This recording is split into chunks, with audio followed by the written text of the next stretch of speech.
We live. Audio. Mic check. Mic check. Philodendron. Philodendron. That's my Ron Burgundy mic check.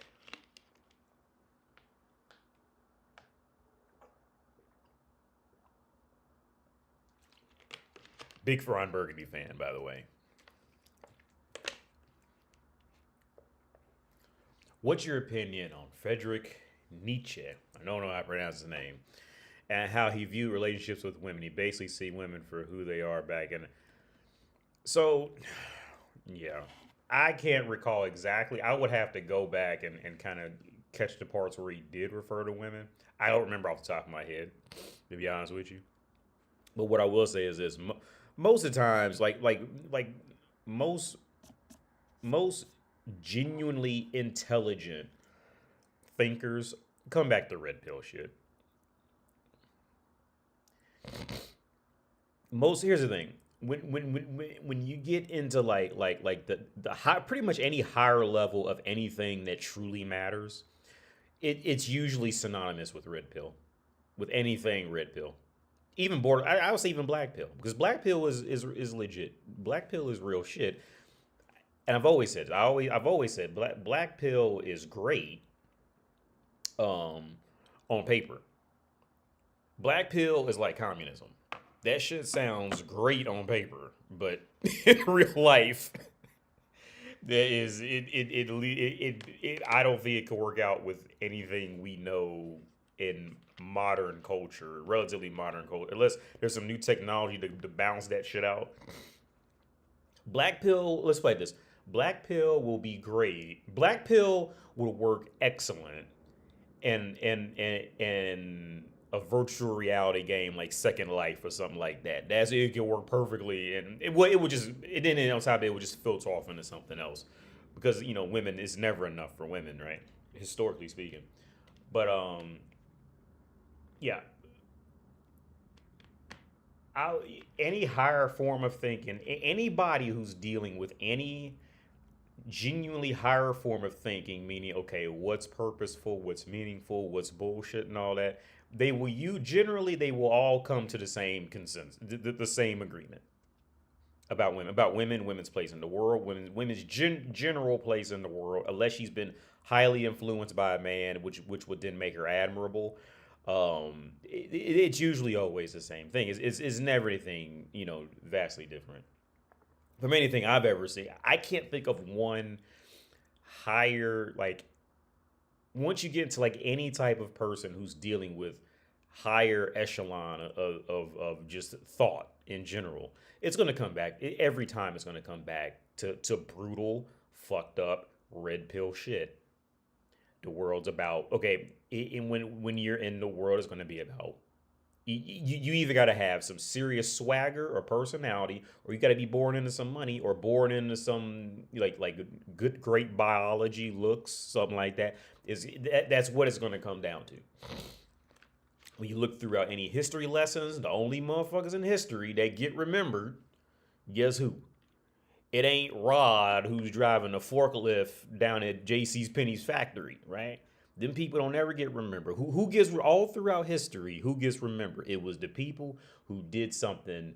Either they did something admirable, or they got with people who were doing something admirable, or they were lucky. They got born, and they were born into luck of being born into being admirable for whatever reason, or they accomplished. Regular old Joes throughout in your history, you will not find a history book that will go off and have a whole book written about Randy, the fucking ticket taker at Kings Island, or at Six Flags, some shit like that. It is what it is. That's brutal ass red pill shit. Average doesn't get remembered. That just is what it is. But for some reason, people want to okay, now here's the thing. You can this is how it always has been. You can make fun of Randy the janitor at an amusement park and be like, you fucking lazy bum, blah, blah, blah, you piece of shit. And it's fine to make fun of that motherfucker. But for some reason, society, and women know this, society automatically wants to just protect women because women are just weaker in virtually every aspect of life. So it's like it's just that deep down push to always want to just protect the weaker motherfucker in the room because you know they can't fight back. And the world falls out when you put the same focus on women.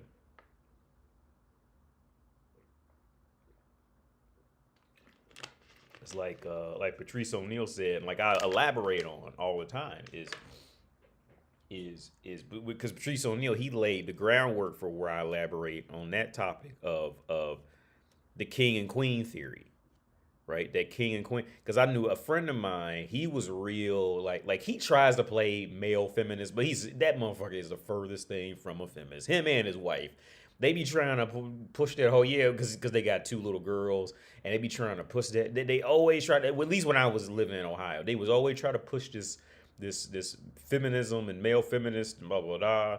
But then when you let them just go off in the world, it would. Dude, that was the most misogynistic shit you ever see in your life. When you see him just like hanging out, and that's a story I always tell. I always tell this story because he's good. He's a good friend of mine, but he always tries to pull this whole like male feminine, like yeah, everybody's being like. He tries to pull that diversity. But they're both white, right? And he tries to pull that diversity shit.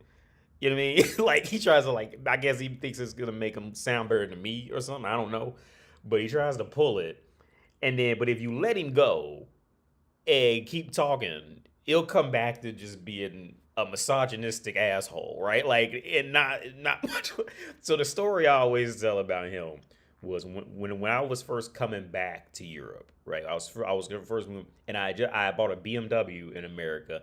It was a because it's about a manual transmission. So for those of you who don't know about BMWs or Mercedes, the last years, at least in America, that they were making manual transmissions was like I think it was like 2013 or 14 or something like that. So mine is the latest year that they made an actual stick shift BMW. But the problem was when I flew back to Europe, I needed somebody in Dayton, Ohio to keep it and drive it, right? So come to find out, his wife was the only person I knew in Dayton, Ohio that could drive a manual transmission. Because back in America, manual transmissions are not common at all. If anything, manual transmissions would be a security feature in North America. Once you leave America, it changes. But I don't know. I'm not sure about Canada, but I know once you leave, once you come to Europe, you would have a hard time trying to find many automatic transmissions over here, especially if they're slightly older. They're all on manual. But anyway, so I said, okay, yeah, I'll let her drive the car while I'm over in Europe, and so yeah, cool, whatever. It was kind of excited because it's a BMW, and it's still a nice looking BMW. So it was excited, right? And so they said, okay, well, we gotta take you out to eat just to show some appreciation for this, right? So okay, cool. So I go over there, right, to the feminist house, male feminist, woman feminist. They got two little girls. Maybe it's just a show for the daughters. I don't know. But it was me and his wife because I know his wife I've known his wife for, let me see, since she was like 16. So I've known her for about 15 years now. I've known both of them for a long time. It was me and her. We was just chilling on the couch downstairs in their house, and she was asking me where I want to go eat. But we were in a part of Dayton, Ohio that I don't really know very well, because they have weird little complete massive cities that are like hidden from all of society. That's where Dave Chappelle's essentially from. Dave Chappelle was from another one of those little. Dave Chappelle's from a much further out situation like that. But Dayton, Ohio is really good for like hiding whole cities away from the city, and no one would ever know they existed, right? And this is where they was at. And so she asked me where I want to eat, and I was kind of fucking with her, but I also genuinely didn't know where I was at, right? So I was like, well, I don't know anything around here, right? Like, yeah, I was so like, yeah, you guys live here, you guys bought a house here, so you tell me where to go. It was a mixture, like kind of fucking with her, but I also genuinely didn't know.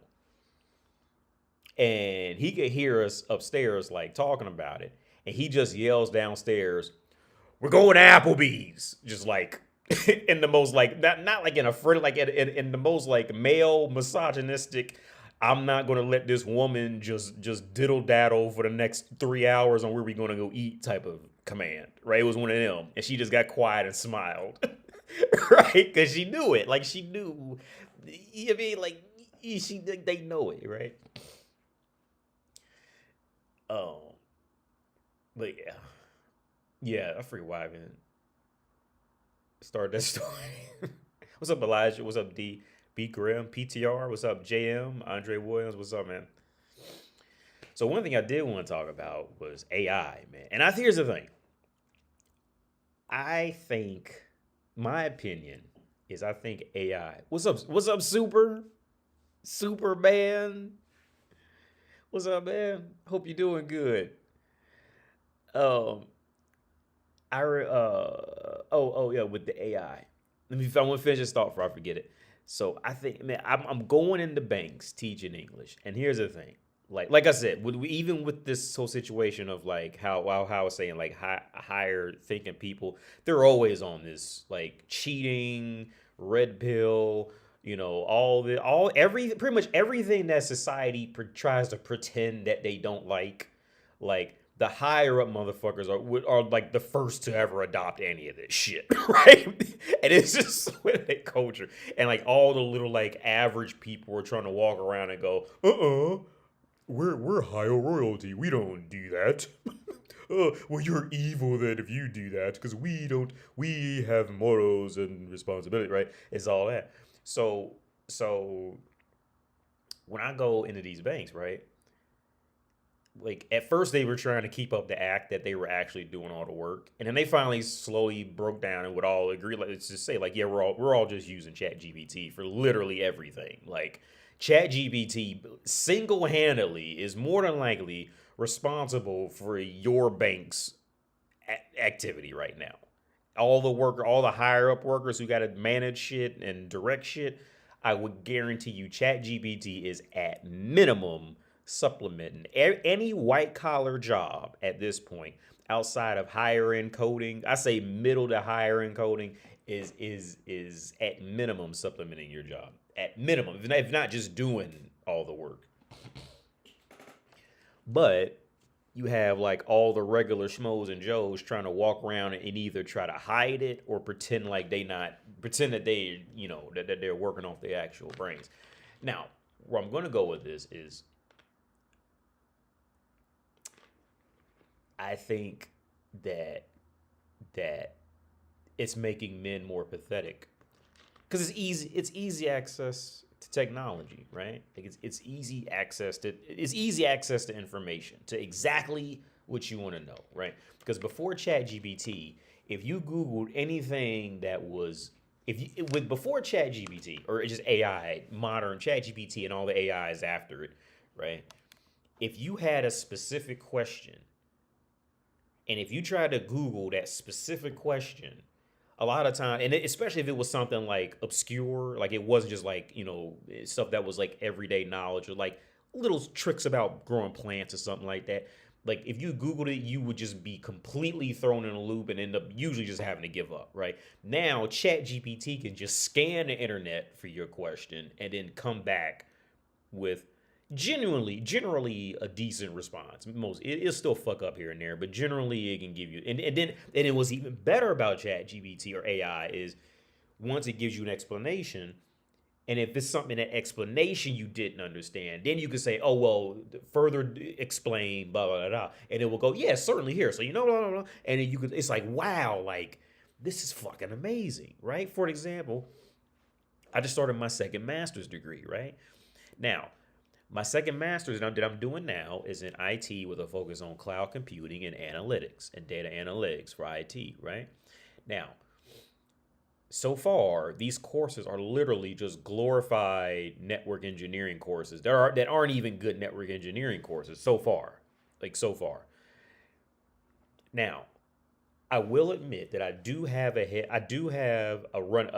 head start because I have that degree in network engineering, but that's been like 15 years ago or some crazy shit now. So I forgot the vast majority of any coding language, not coding language, but any type of like, well, I guess you can call it coding language. I forgot virtually all of it, right? So I gotta still like look at it and remember shit and remember how it's gonna work and this and that. Um, but here's the thing: it is a complete night and day difference from learning this shit with ChatGPT on my side versus having to Google something or having to look in a book. Like it's complete, like it's just not even fair anymore. You know what I mean? You see what I'm saying? Like to be able to get through a mass because here's the thing, like again, I have a head start in this because I already have a degree in network engineering. So I already understand, I already have the patience to sit down and look at the code, learn the code and then actually type it in.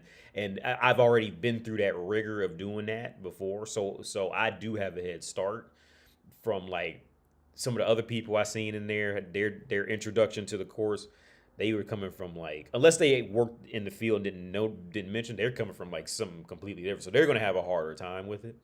Um, but even with that, like Chat GPT can just sit you down and you could just sit down and just ask it, okay, what the hell is this? Get me to understand this, and then boom. So like when I was doing my network engineering degree, like you could easily get stuck for 20 minutes on something that was actually just simple, all because of some book you was reading and that person who wrote the book just explained it in a way you didn't understand. Maybe not even poorly, but just in a way that just didn't click with you, and you'd be sitting there stuck for the next 2 days trying to make sense out of all this. And then you could just ask Chat GPT, just explain it, using a different example, try to explain this, and within 5 minutes you gonna know what the fuck it is, right? And I think that's incredible. There's no comparison to being able to obtain knowledge from when I did it 15 years ago to now. Is because I remember all those frustrations, right? And it's because my first degree was in biotech, and this was like 15, 20 years ago. Oh, 15 years ago. Wait, because I'd be 40. Yeah, almost 20 years ago. It was when I did biotech. And so this was before Google was, okay, you couldn't Google. Here's the thing about science. Here's the thing. And this is why I think any health advice should be illegal on the internet. I think all health advice, weight loss groups, health groups, I think all this shit should be illegal on the internet. I think we should bring back uh, uh, just limited speech, all that shit, especially for these fields, because because for people who don't know what the hell they reading or looking at, all they got to do is hear a buzzword, and their entire logic on health will be based off a buzzword. They have no proper understanding of what the buzzword is. They don't know what it means, where it comes from, the actual way it's created. Very little. And if they do, it's a fleeting observation at best, right? That's really powered off of emotions more than logic. And like Sherlock Holmes says, emotions are the antagonist of logic, right? So, so, so what happens is you have so many people who just believe like the most ridiculous things in in health, right? Now, this is where I'm not a fan of ChatGPT, is because even learning something through ChatGPT, if the person does not understand the difference between buzzwords or complete logic, they're still going to gravitate towards what they want to hear when they're typing in ChatGPT. So it's still kind of, it all depends on the user, right? If the user is genuinely interested in knowledge or they're genuinely interested in what they want to hear. These are two very different groups of people. And when they're cut loose with something like ChatGPT, again, I think health information should be completely illegal. I stumbled on this clown on Instagram. I don't want to say his name because his name is perfect. I don't want to, and this would be complete slander. But I stumbled on and I sent it to my spouse. Right? I said, look, this is the kind of dumb shit that people where I grew up at, they would fall for this fool. It was this black dude.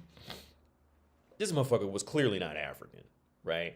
And sadly, in America, it's usually the black communities that are like usually like this terribly bad.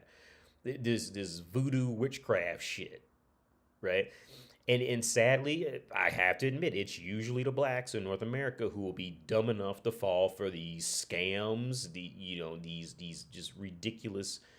I mean, absolutely ridiculous. Not that everybody falls for ridiculous shit, but the blacks are usually the ones who fall for these anything. If you just write Africa on it, a lot of blacks will just fall for it. Just like a lot of whites will fall for something if they just write Europe on it, and then whites just like go brain dead and just follow Europe without any filter.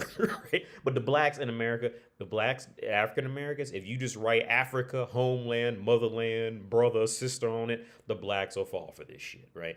So there was some kind of way I stumbled on. I was on Instagram after I took a nap, and this complete clown, this dark black dude. He's clearly American because you can hear it in his accent. Clearly American. He's not African at all, and he's in some hood with all these like little just dumbass looking trinkets and shit. I mean, it's absolute joke, right? And he had legit customers in there. He was selling these tonics that heal all ailments and all this shit like that. Now here, I want to show it to you because now I'm gonna try not to show his name, but this shit is absolutely pathetic. And I sent it to my spouse. I said, look, this is, and I told her this. I told her exactly this. This is the shit that black people fall for in North America. Well, and not even exaggerating. This is the shit that black people fall for in North. Not all, but this is the shit. Let me see. I'm trying to keep it so because I don't want because this is complete slander what I'm doing now because but these are the examples I'm talking about, and these are the people that don't need access to the internet. Anybody who would see this shit and anybody who would see that shit.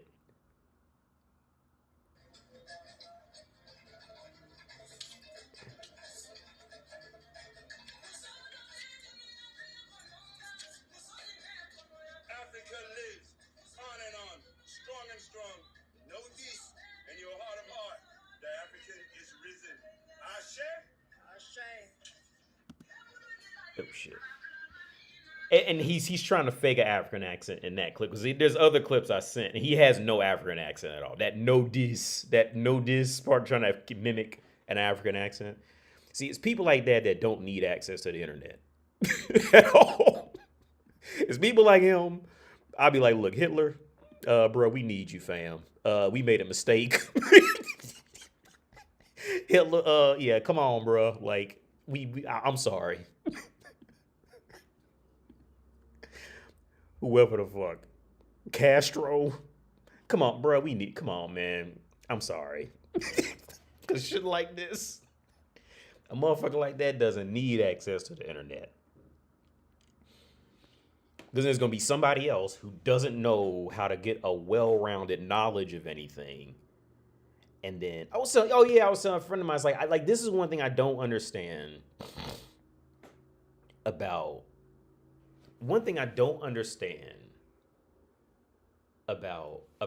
like now I'm thinking about health because I was telling a friend of mine this. One thing I don't, because I get real passionate about this shit, man. Because I wasn't like super deep, but because I have a degree in biotech, so I had to be deep into the world on some level, right? And it's so shocking, like how like not just misinformed, because misinformation can happen very easily, but just how massively the general population has just a complete lack of information on the reality of just their own existence. It's truly shocking. And here's the thing, because we was riding in the car. If you watching, you know I'm talking about you. We was riding in the car, and here's the thing. Why is it? And I'm serious. Why is it that there's so many of these health professionals out there who got these health certificates and all this, and then they'll learn a word like ketone, right? And then they'll go on about ketones and how they found the ketones in a rabbit didn't affect the squirrel. And so for somebody who actually studied biochemistry, organic chemistry, microbiology, molecular biology, this is years ago though, but if they get to talking, I can hear one word that they would say that would make absolutely no sense into what they were talking about, and I can immediately tell that person has never actually studied anything. They probably just read it from an article and just ran off with the word, right? So, I mean, I'm not talking just like a mistake of the word. I'm talking a complete misuse of the word in any engineering format of getting something created or historical relevance with that word. Like, it would be like saying, yeah, it would be like the equivalent of saying, uh, I don't know, uh, yeah, I was driving on a racetrack and shovel my toes in the ground. Like that makes no sense at all. But unless you studied a genuine science course, you would never know. So you would just hear them be like, "Oh, I guess I know what they're talking about," and, and listen to them, right? And there's so much of that out there, right? And then on top of that, that fool goes out there, says it. It's a buzzword, and now anybody who listens to that fool is now listening on behalf of a buzzword and building their logic off of one buzzword, and then they're completely confused, and then going off and talking to other people, spreading this shit, and then the other person's done it too, and they're communicating off of one buzzword, and they're completely confused. And this is why so many people are like with my spouse, right? We talk because she gained weight after she had the baby, and she's trying to work out, right? And she's having problems, like, getting back to where she was. She's not like morbidly obese, but she's bigger than she was before. And we talk about this, right? And I try to I say, look, I don't understand. And see, this is the other very shocking part that I genuinely don't understand about society. It's like, okay, you'll go off and pay for Netflix. You'll pay for, expensive food. You'll search out to find the best deal for clothes. But why don't you just take a biochemistry course? Why don't you go actually try to pay money to learn something? Like, so, and the reason why I'm talking speak about my spouse, right? She's gained weight since she had the baby. She's not as small as she used to be. She's not, like, again, she's not morbidly obese. It's fucking her up in her head more than, she is fucked up in reality.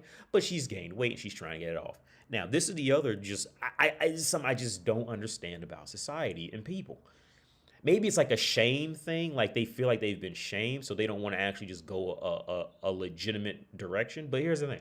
I said, look, I don't understand. I told her this. I said, I don't understand your issue with trying to lose weight. Like, because it shouldn't be this hard. You're living, like, seriously, you are in a relationship with me who has a legitimate science degree. I've never been overweight. I have a six pack now. I work out. You see how I eat. Why don't you just follow what I'm doing?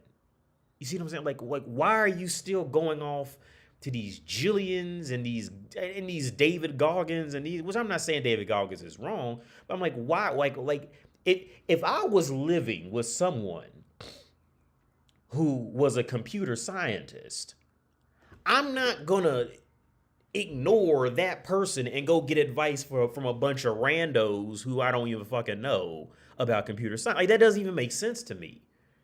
If I'm living with when my car had a slight issue, I will call my dad, who is 5,000 miles away, and say, "Hey, Dad, what's this noise in my car?" He go, "Okay, what's the problem?" I would rather call my dad than call some random fucking dude out there in the goddamn world, because my dad's a retired mechanic. Right? Now, unless you know the person's a fool or something like that, like, I don't know why. I don't get that. So it's like step one, I don't and she's going off listening to these Jillian Michaels and on, you know what I mean, and these bitches, right? Like, and all of them always end up admitting to using some kind of drug to keep the weight. All of them, every bodybuilder, all of them end up coming out spilling the beans. Yeah, and that's what I try to tell my spouse. Looking like, okay, especially when it comes to bodybuilders, look at that is not natural. There is absolutely nothing natural about that in any American group of people or any European group of people. At minimum, that look is not natural. All of them are using some type of steroid. Every single, and like clockwork, they all come out and be like, yeah, I was using, yeah, because they'd be ashamed of that shit because they was cheating. right? But then they ran off and tried to act like they wasn't. Then you got other fools acting like they not, but then they have to because you have to use a steroid to look like that, and they run around hiding this shit and don't want nobody to know. Like I don't like when it comes to the world and learning things. Like, I genuinely don't understand why everybody always runs away from the most logical conclusion. If you have a problem, ask somebody who knows how to fix it. And the closer they are to you, the better, the more you should ask them. I don't get that shit. So when it comes back to like these health problems, like my thing, like why don't people just go and take a chemistry course and some type of chemistry human anatomy course just to start out with, so you at least have some understanding of it. You know how many apps are go on the App Store right now and you will find literally apps that have the 3D image of your circulatory system, your skeletal system, your organs. Go on your iPad, phone, whatever. I don't give a fuck. It's on the internet. And see, this is why I think men specifically are going to be in hard times off of AI. Because, see, these mentalities are okay for women to be like that because women are always pathetic. And women thrive in being pathetic. Women literally thrive in being embarrassing, right? Women thrive when they fail. That is when they're in their best position, is when they fail to match up to the men in the room. That's when the woman does her best job at being a woman. The example I always use is this. The Queen of English, the Queen of England that died a little while back. The Queen of England is jealous of the girl working at Home Depot, the cute girl working at Starbucks. But the cute girl working at Starbucks is not jealous of the Queen of England. It don't work that way. Women thrive when they're pathetic.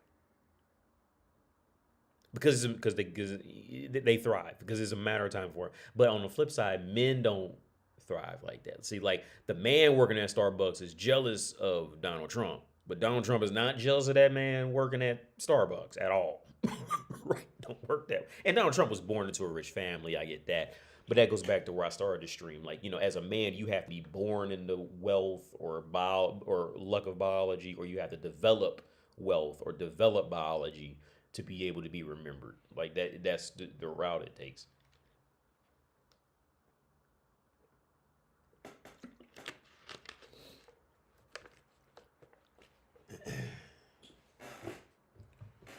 So with that being said, the AI and making people lazy, it's making men weaker. It's making men weaker because anything that resorts to hiding will always make women stronger. Women thrive in hiding, being cowardly, being weaker. Anything that promotes that, women will always win in comparison to a man. In that she's always going to have far more options because somebody is always going to want just one more extra woman that looks good, right? Every guy's going to want it. But on the flip side, like a woman doesn't really, unless it's a situation where she just needs protection and like there are no options around, then she'll be happy with like a regular old dude because at least a dude can just physically protect her kind of thing. But once that's been passed, there's no use for that guy. Like this is why birth rates always go down in richer country. Birth rates go down. Usually they either go down or they start to decline when countries get richer. Feminism starts to magically creep up because now the women think they can live without men. That's how that happens. It's a pride issue. People are so prideful they rather act like they know what to do rather than ask what to do. Yeah, call me Skrilla. Yeah.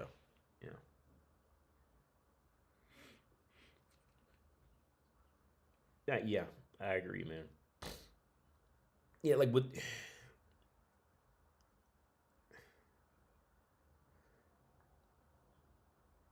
I would recommend nothing more than for men to go out and just read I would say I would break it down to roughly three books.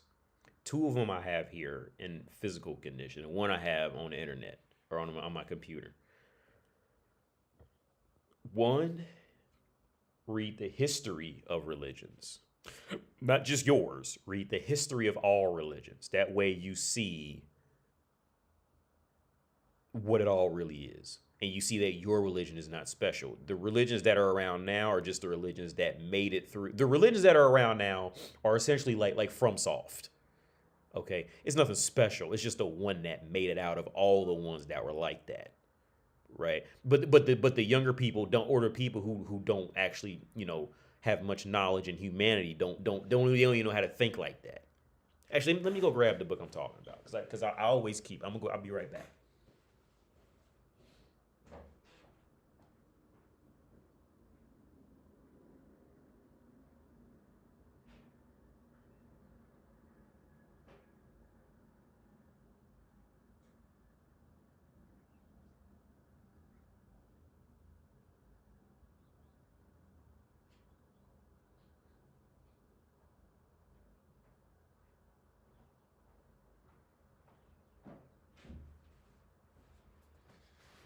So this is one book I think or maybe not, if not this book, a book like this. This is one book I think every man should own and read and study: The History of Magic, Witchcraft, and Occult. This is a great book. It's not just a billion words. It actually has like all the pictures in history of all the religion. And so you get this, so because all it does is tell you about what they was speaking in tongues. So every black community knows about speaking in tongues, all that silly dumb shit. It's all ridiculous. I just got done watching Apocalypto like yesterday or day before yesterday. And yeah, same shit. I think every man should study the entire get that proper view of of religions, occults, and all this. That way, you have a proper. You're not going to remember everything. You're not going to walk around remember everything, but you'll have a proper foundation of being able to predict where it's going next. Because we're all doing the same shit over and over and over again. Just comes out in different ways, but it's all the same shit. And then the bad ones get filtered out, and the good and the ones that were better for the time stay longer. So now the fact that you're probably in Christian, some type of what's it called, Judaism. I don't even know because it's all a bunch of bullshit. But whatever religion that you had that you are in now, or you or somebody you know is in now, is literally the same thing like video game developments. The ones who fuck around and stay either stay because they were just great or they were the last one of its kind, or like the Zoroastrian. If I'm not mistaken, Zoroastrians worship fire. And the thing was, if I remember correctly, Zoroastrians, like you can't go out there and become a Zoroastrian. You have to be born into that. That's why they're dying out. Um, but if I remember, I might be mistaken. Go look it up for your own, just to check, just to fact check. But I'm going to try to remember exactly what it was. Zoroastrians worship fire because they see it as life. Now, if I'm not mistaken, Christianity misunderstood that and thought that Zoroastrians were actually worshiping hell, and that was a complete misunderstanding. They worship fire, if I'm not mistaken, in because they see it as like the creator of life or something like that. So like they would, I think like once a month or once a week, they would always go to like a special fire, like at the top of a mountain or top of a building or something, and just burn shit. And that was their celebration. That's how they would celebrate, life. And I think Freddie Mercury was a Zoroastrian. I think it was Freddie Mercury. He was a Zoroastrian. You have, but the reason why they're dying off is because you can't go out there and convert the Zoroastrian. Like, it doesn't work like that. They have their own, like, it's their family of it, and you have to be born into that in some kind of way. But regardless, first, I think every man should get a proper understanding of religions. Okay, because once you got that, now once you understand religions, you will inevitably be extremely immune to scams. If you're religious, I hate to phrase it like that, but it's just a reality. Okay, once you pick up on once you pick up on how religions, cults, all this shit works, it will be inevitable. it will be literally inevitable that you will be able to sniff through bullshit scams on one level or another. You will know what you deserve and what you don't deserve. Right? Now,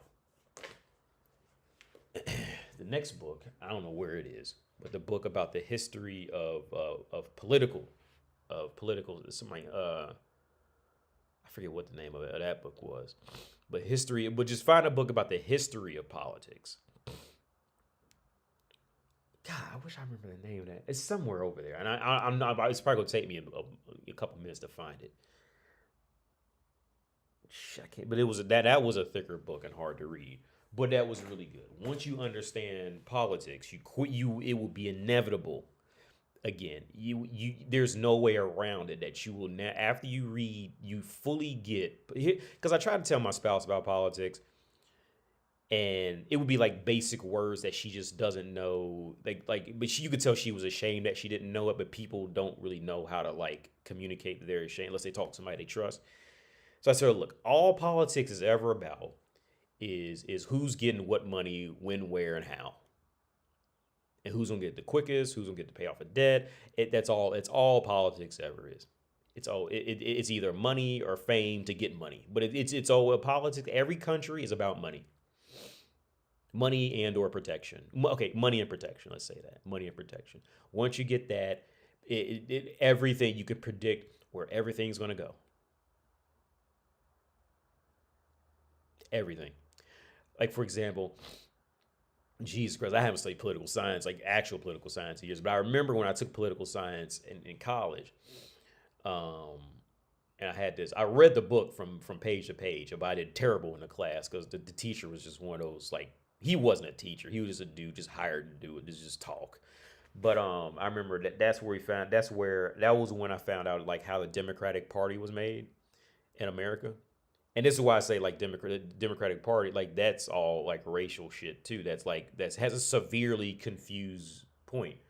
Now, I'm sure I'm probably gonna fuck up a little bit, but the overall situation of how we got the Democratic Party in North America was the Republicans, which I'm pretty sure they didn't even have a specific like Republican name at the time. Maybe I don't know. Again, I'm not a political scientist, but so fact check me.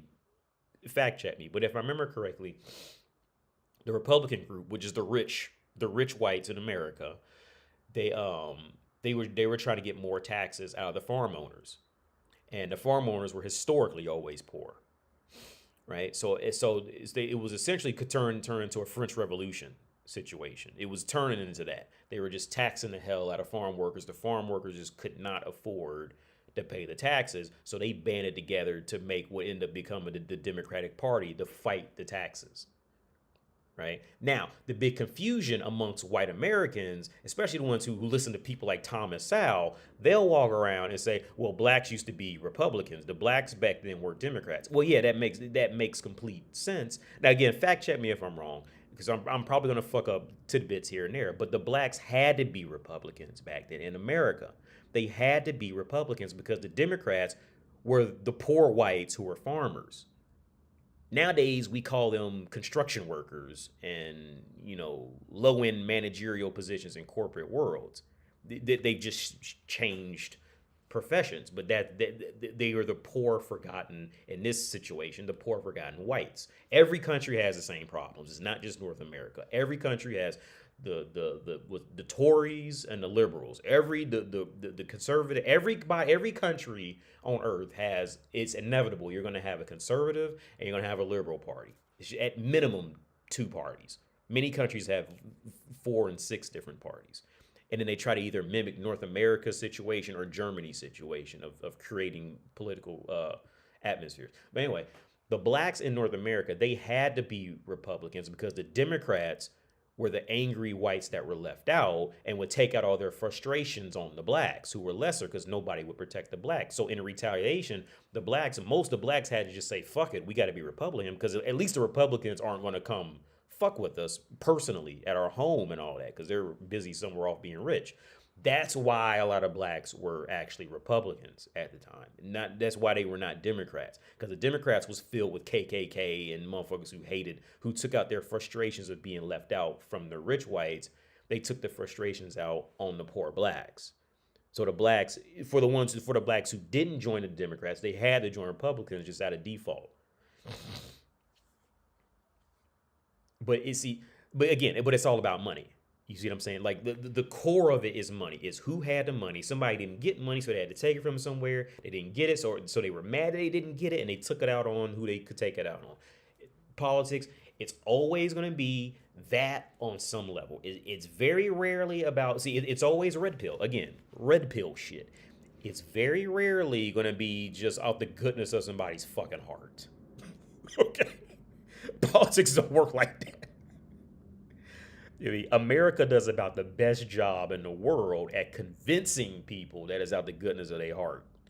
America does about the best job in the world, being as massive as it is, to still convince people, you want some McDonald's? Here, Germany, take some more McDonald's. Hey, we just gonna put another military base in your country, but here, take a Big Mac. Y'all want some Coca-Cola? By the way, we're gonna put 3 more military bases, of our bases down the street. Huh? You want to put military bases in our country? Oh no, fam, we all right. Anyway, here's some Taco Bell. By the way, let's put 2 more military bases over there somewhere. And took over Germany. And Germany can't do shit. Germany is owned by North America now because the American military is better than Germany, than their own military in their country. That's how America does it. Does a great job with taking over shit. America and the Germans don't even like. Because I was speaking with 2 of my students today, right? And these are like older people, like managers in corporate banks, right? And both of them had the same reaction. They said like, yeah, I just never even thought that like German, like I never even really given it much. Like it's shocking. The people who I come across and talk to here, like they have no idea. Like they don't even know how to think in that way. Like they don't even know how to think really much higher than their own personal country, outside of like, general thought processes. So I said, okay, if America has like, why have you ever like, seriously, like the world doesn't give that thought. Like, why are there no European military bases inside North America, but there's North American military bases inside of you? That's not an accident. You see, it's not an accident. But Americans are dumb, not Europeans. It's Americans that are dumb. That's not an accident. Like, why? Like, how did you not? And then on top of that, like the one guy, he's a great guy, but he said, he told me honestly, like it completely can. He said, I never thought about a military. He said he never thought about why we should have a military. It's like, look, dude, you need them. You need a way to protect yourself. But it's shocking. Well, okay, yeah. So back to the original topic. Get a book that understands anything that's going to teach you the history of politics. Because again, it's always going to come down to money. Well, politics is going to come down to money and territory, usually. One is going to be one of the two. It's going to be money or land. Politics is usually nowadays is mostly going to be money, because land can just be annihilated now, or we could just grow shit in other places. So like land is not as big of a situation as it used to be, but politics is usually always like it's red pill shit. Land and money. Um, um, Also learn religions, because once you learn religions, you'll be able to sniff out bullshit scams a lot easier. Because you'll see like people were speaking in tongues, reading fortunes off of. I think there was a Chinese cult like 1,000 years ago that was reading. They were reading. They would kill a tortoise, and then, of course, like gut the tortoise to where it was just a shell. It sounds like I'm making this up because it sounds so ridiculous. And they would put the shell over fire until the shell started to crack, from the heat. And they would take the shell out, and claimed they were reading fortunes to like kings. Like the rich people were doing this and read people's fortunes from the cracked tortoise shell. And of course, the king was paying to hear some good shit, so they would always tell him some good shit. And this was what they genuinely, seriously walked around and did, right? So like all this stuff of like it's recycled, it's regurgitated bullshit. I mean, I'm not gonna say there's not any good stories out of it because there's some great stories in the Bible that I admire actually, but have an understanding of what it is what I'm trying to say. So I would say again, just get a strong foundation of the core what politics is always going to be, religions, uh, and then I would say I think it should be mandatory for everybody. Well, here's the thing I think I think it should be mandatory with science to learn. And I think here's the thing. I know I'm going to step on toes, but I think biology is pretty much worthless. Biology is essentially just human history. It's just life history. You really can't even apply much with just biology. But I would say study.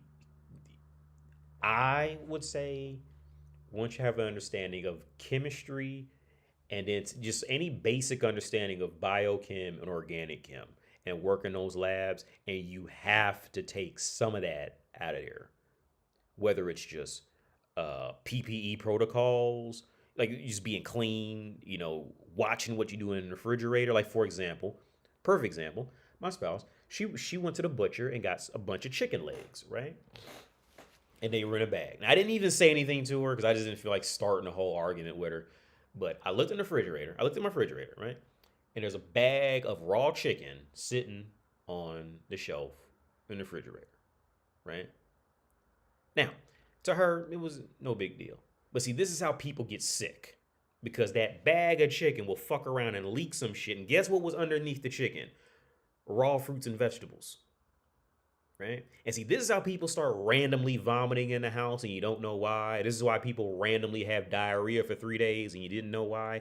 See, you never put raw food on higher. You always put raw food on the lowest possible shelf you can. That way it doesn't drip down into something and contaminate something else, right? So as soon as I seen it, I just like, oh, I went and I got a plate and I put the plate underneath the bag of raw chicken and set it on that and then put it back in the refrigerator, right? But she doesn't, but again, like unless you went through those hardcore trainings of like working in real labs, like you just like most people just don't consistently have that view on sanitation, right? Now I'm not saying I'm the cleanest person, right? Because I'll tell you something embarrassing about me. I don't change my bed sheets. I'm just not going to do it. I will very rarely change my bed sheets. I know I should change my bed sheets. I just don't. I hate the process. I said something embarrassing about her, so I'll share something embarrassing about me. And I told her this. I don't change my bed sheets. My bed is never made because they left out earlier today. You see? I'll show you. See my bed? Well, it's only made right there because she did that. But it wouldn't even look that good if she didn't do that to the bed. I don't make my bed. I don't change bed sheets. I know I should change bed sheets. I just don't do it. Right? I just don't, because I hate the process. I hate the process of having to take everything off the bed, take the cover off without ripping it because it's never a good fit.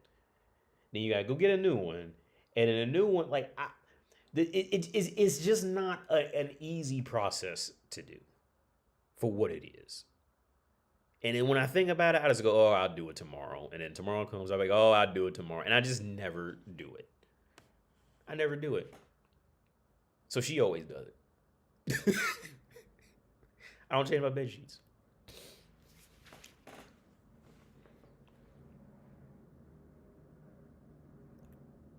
I remember Kevin Samuels once said that the film Birth Nation of 1915 revived the KKK. Word. 100% with you on the bed, but working fast foods will tell you about handling. Well, yeah. Like, yeah, would have to. Yeah, if you worked in, I would say fast food, or if you worked in the food industry, like there's always going to be that idiot who just like, you mean there's always that idiot who you could tell them 30 times to, wash their hands but before they do something and they just never gonna do it. There's that one idiot who will like seriously like contaminate some shit. But I would say I would put the food industry as, I would say that would be the equivalent of working in like a lab, like where you have to be clean or something can seriously get fucked up, right? Yeah, that is a great. Um, Thank you for opening me up to that situation. But yeah, those three areas: sciences,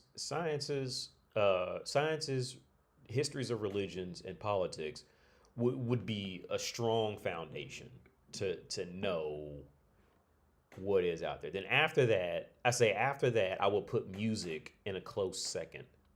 Because once you understand music, then you understand that, okay, like now you have all the tools to understand that everything that we see, that, most things that we see and make or do are all completely man made and came from something that another man or human made. And it's not magic, right? Because I think, because a big problem with how I grew up, and I'm not trying to like, make fun of my parents or anything, but a problem, because it was just a different time. We didn't have internet, we didn't have Google, none of this.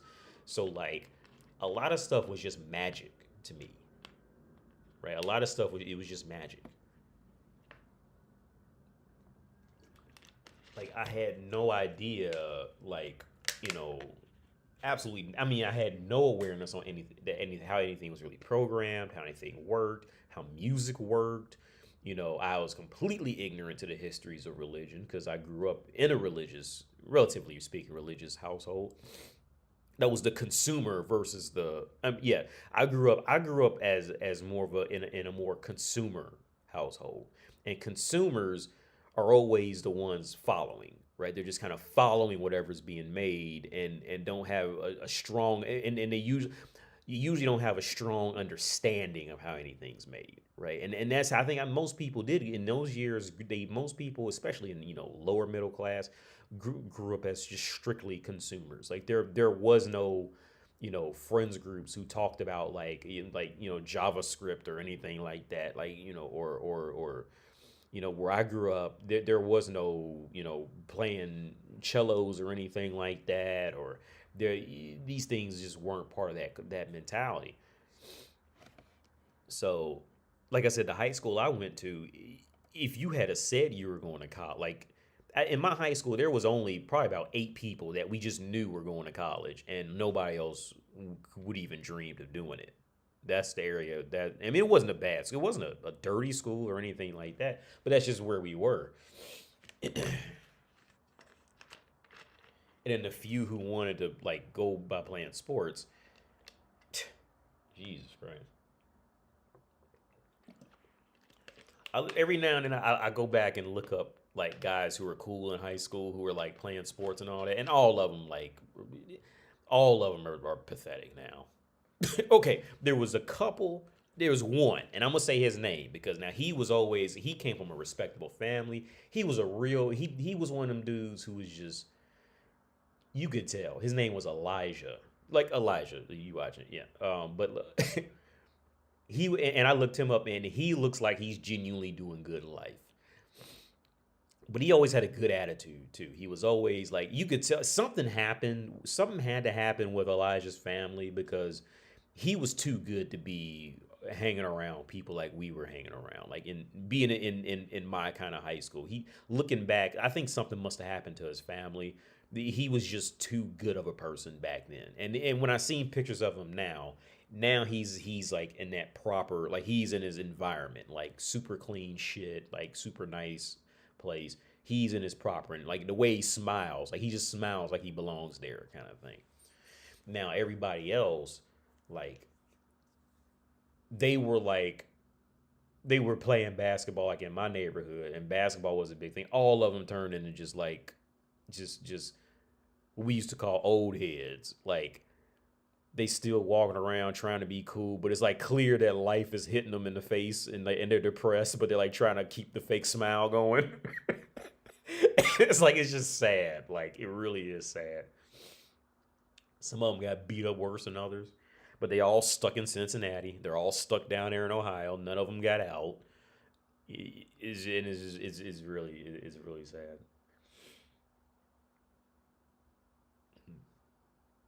Do you play any instruments? Yeah, my son always comes and brings me the guitar. Here, well, I play a bunch of instruments. But here's just this guitar is a kid's guitar, but I got it because I always wanted a small body guitar. But this is actually a kid's guitar, so the strings are like.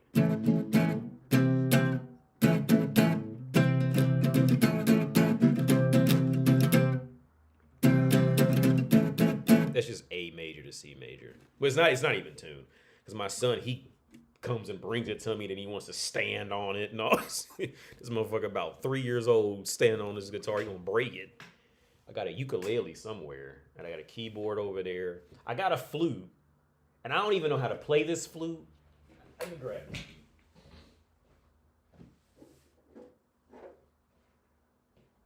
So two things. So I got this flute for him. It was like $10 at the store. So I know how to play that flute, the one that's like metal, and you go. I know how to play that. This I don't know how to breathe into it properly. So I can never get like this a consistent octave out of it, and I don't even know how to play it. Ooh, yeah, I'm terrible at this one. I can never get a right. It always like fluctuates the octave and sounds like shit. You know.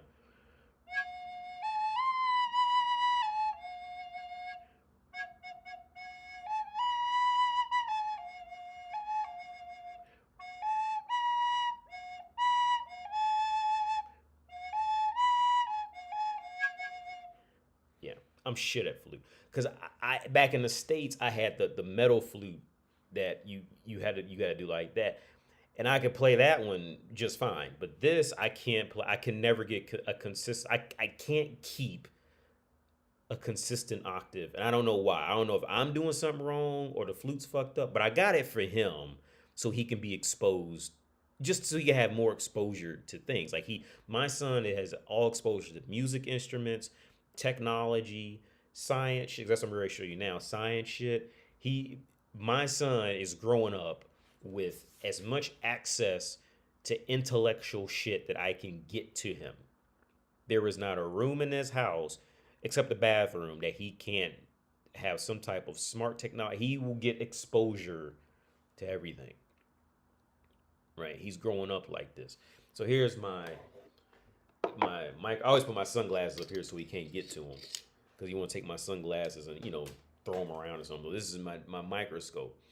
So like, because like I said, because my biotech degrees, and we were always on microscopes. So now if I want to look up something, I can just go and then it's like there. But if you don't have that history of microscopes, you're gonna be sitting there like even just give up trying to find something in here, because if you don't know how to use it, it can be kind of difficult to do. But anyway, it was expensive. This is a cheap microscope, but it's heavy too. But it was expensive because Czech Republic, you pay a lot more for shit here. And so every now and then I'll go get like some leaves off a plant, something I find on the floor, like a towel or something like that, and like a belt. And I'll say, hey, like I tell my spouse, say, hey, come here, look at this, just so she can see it and see what it is, and she'll be like, what? That's what a leaf like. She never had any interest in biology or anything, so like it's all new to her. So yeah, I got a telescope, but that's in the other room. I broke the controller on that because when I plugged it up, the battery pack was in and a capacitor just bursted inside. And I tried to fix it, but I think I fucked up welding it, or not welding it. How you say, soldering it? I fucked up soldering it, so I'm just gonna buy a new controller. Cause here it is up here. I fucked it up. So in that telescope, this is my controller to my telescope, right? And it's still open because I fucked it up. And I tried to solder, because so a capacitor blew in it when I plugged it up, and I kept the battery pack. It just like popped loud as fuck, right? So you see this capacitor, right, that my finger's touching right there? The other one had just come. Can you see that? Yeah, this one, this big one. it just busted and it was just paper all in there. I was like, fuck. So I went and got a soldering iron, a soldering gun, a soldering iron, and and then I forget what it's called now. That shit you got the metal that you do in the resin and all that. Because it's been 10 years since I soldered anything, so I think I fucked it up because it still doesn't work right. Like it'll move left and right, but if you push up and down, it'll just stick and then just slowly turn off. So that means like it's electricity. If it's doing that, that means it's not soldered. Yeah, it was not soldered incorrectly because it's not working. But if it's slowly going down, then that should mean like the electricity's like bleeding out somewhere. Maybe I don't know because I'm not an electrician. But I haven't soldered anything in like at least 10 years, so I'm sure I fucked that up. So I'm just gonna buy a new remote whenever I get around to it. I tried to learn flute back because I'm playing that right now on my Wii U, on my modded Wii U, the Ocarina of Time. It's a great game, but Zelda's always get some bullshit, man. It's like there was no way you could have possibly known to get past an area, and that's why I hate. That's why I can never give Zelda's any higher than a 6. Any Zelda game, I can never give it any higher than a 6, because it always reaches a point where there is no humanly way possible you could have ever known what to do next, kind of thing. And they all do it. Like they all do it. Like they were meant to be played with guides at some point. I can never give a Zelda any higher. Any Zelda I've ever played, at least, any higher. I haven't tried Majora's Mask. I always wanted to try that one. I have that too on the Wii U.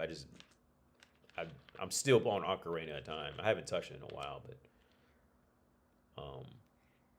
because some stuff was just hard because when you're younger, you just don't see some clues. But some stuff, okay, like some stuff in Zelda, it's not even about clues. Like you just would have never known. You just would have never known to do some stuff. Like Metroid, like with the Metroid and like the walls that you just gotta just start shooting shit and hope something breaks. Like I think that's bullshit development at that point. Like I remember there was one, I think it was Zero Mission, where you just had to jump in lava, and it come to find out it wasn't real lava.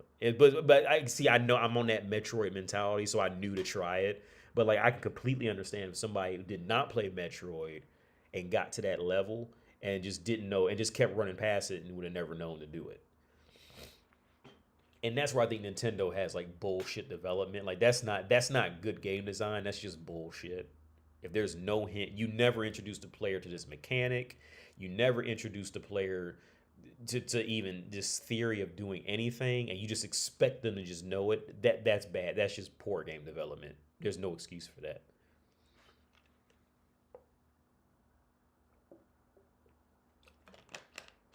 Because here's the thing: if that same logic was in like cars, right, and like, and let's say Ford had made this car, that was a good car. It was a solid car, but if you held the steering wheel to the left for 3 seconds, honked the horn, and pushed the gas twice, the car would start flying, right? Everybody would say that's poor design. Everybody would completely unify and say this is poor design, right? You should have. How are we supposed to know that, right? But for some reason, but people like to suck Nintendo's cock or FromSoft's cock, and they get away with it, right? I think it's just poor development. No, I was not a Resident Evil. Actually, I want to start playing Resident Evils, but I can't get over the gloom and doom um, atmosphere. I just don't care for them. I don't care for gloom and doom, but I do want to play Resident Evils. I never completed a Resident Evil. I never played one for too long. But it's just that I'm not a fan of gloom and doom for too long. I think it needs a time and then move on to something else. I'm not a fan of like an entire form of media just consistently being gloom and doom the entire time. It just comes off as flat to me. Well, I've never played of Resident Evil, so I can't completely speak on it. But I don't like that consistent flat depression, death situation. You just hit a random dead end in a game with no clues on the way. That was a funny time for gaming. Yeah. Exactly, they're confusing. I prefer Mario. Yeah, yeah, Mario's great. Mario's great.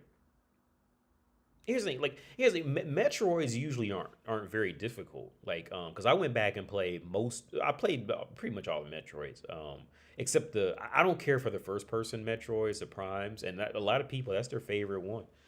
I don't care for them because I just don't like first person shooters. I played far enough first person shooters for me are like playing a basketball game.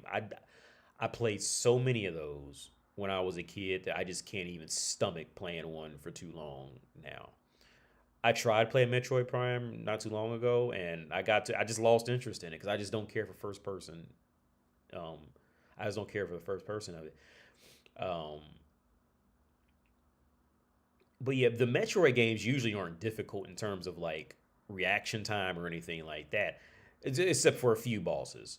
They were pretty crazy, but for the most part, Metroid's challenge is in just remembering where to go on the map. And then on top of that, you're gonna hit a point where it's gonna throw some logic that makes absolutely no sense in there. Um, but Metroid is not about now with that whole. Now I do like Blasphemous, but Blasphemous kind of and Hollow Knight was great, but those kind of shifted towards the Metroidvania of like getting low. Oh, and Castlevania Symphony of the Night was good too, but Castlevania didn't do this as much. But the Hollow Knights, like the new Metroidvanias, are trying to mix this Souls like shit in there with it, and I don't really care for that. I don't care for that needlessly difficult just for the sake of being difficult. Like Symphony of the Night, and I still haven't completed that yet. But I'm stuck right now. I just beat that bird. There was a bird woman, and I like glitched her into a corner where I just kept jumping and hitting her, and she couldn't move. And that's how I beat her. and um and now I'm just stuck, and I couldn't figure out where to go next. I'm looking at the map. I can't figure out where to go. I have no idea where to go right now. Maybe I'll play another live stream. I'll play that because I'm just going around a big circle. It's a big circle, and I have no idea. I unlocked three fast travel points, and I have no idea where to go next. But Symphony of the Night was like perfectly in the middle, right? Like because it had that level up system. So Symphony of the Night to this day, I think Symphony of the Night is in a perfect middle area because Hollow Knight gets to a point where it just gets ridiculous, and but Metroid never really has any physical challenge to it, unless you want to like 100% it. It's not like too much of a physical. Unless Super Metroid, if you count like jumping off the walls, because that I still suck at that. Like wall jumping in Super Metroid, like it's just like pretty much the worst way to do it. But that was Super Nintendo, so I'm not like faulting them for that. That was well, you really could because Mega Man was already doing it at the time. Well, I don't know if Mega Man was doing it yet because I think Super Metroid was like released with the SNES, and if it was, the Mega Man X series wasn't out, and that's when Mega Man started to like do that wall jump thing. There is no set path in Symphony of the Night. You can go anywhere. Well, to a point. Well, okay, maybe. Okay, maybe I don't know. Maybe I don't know. Because when I watched other people's reviews on Symphony of the Night, they were saying that you even have spells, but you don't. But you have them all the time. But you just got to be pretty much because they're so ridiculous. You have to be told how to use them. Right now, I don't know where to go next in it. I found a guy at the shop. I bought some stuff at the shop. I'm trying to think anything else I could describe to say, but I have three fast travel points unlocked. And the last boss I beat was like it was a bird woman. Once you get out that clock tower kind of thing, and you got to keep going up, up, up. I have the double jump. Cause I knew I was gonna need a double jump. I could tell, how it was laid out. I was gonna inevitably need a double jump. I have a double jump. I don't have any dash move. I know I'm gonna need a dash move at some point too, or I feel like I should because he runs kind of slow. Mega Man X had wall jumping. Okay, yeah, yeah. Except to go to the inverted castle, you have to do something specific with the clock. And okay, Okay, yeah, you can Google the spells. They're all available from you from the beginning. Yeah, that's a reviewer said that. Yeah, I kind of just want to play it like how it was intended. Because because when I first started it, I remember because you know when you first start the game, you start out with like I'm assuming all the upgrades, and I was just hitting shit, and I could consistently do like some kind of like back up forward and then hit, and he would like dash and hit. I figured out a couple of them on accident, but then when you lose all the upgrades, I guess I lost. I don't know. I have no idea what I'm doing. You didn't get the bat transformation that's going to give you more. Yeah, I figured you could fly too because I got to this point where like you could clearly like walk up it, but like the stairs were destroyed, so like I can't go up. So I figured I was gonna have to either fly or like some spell was gonna like rebuild the stairs to get up there. I don't know.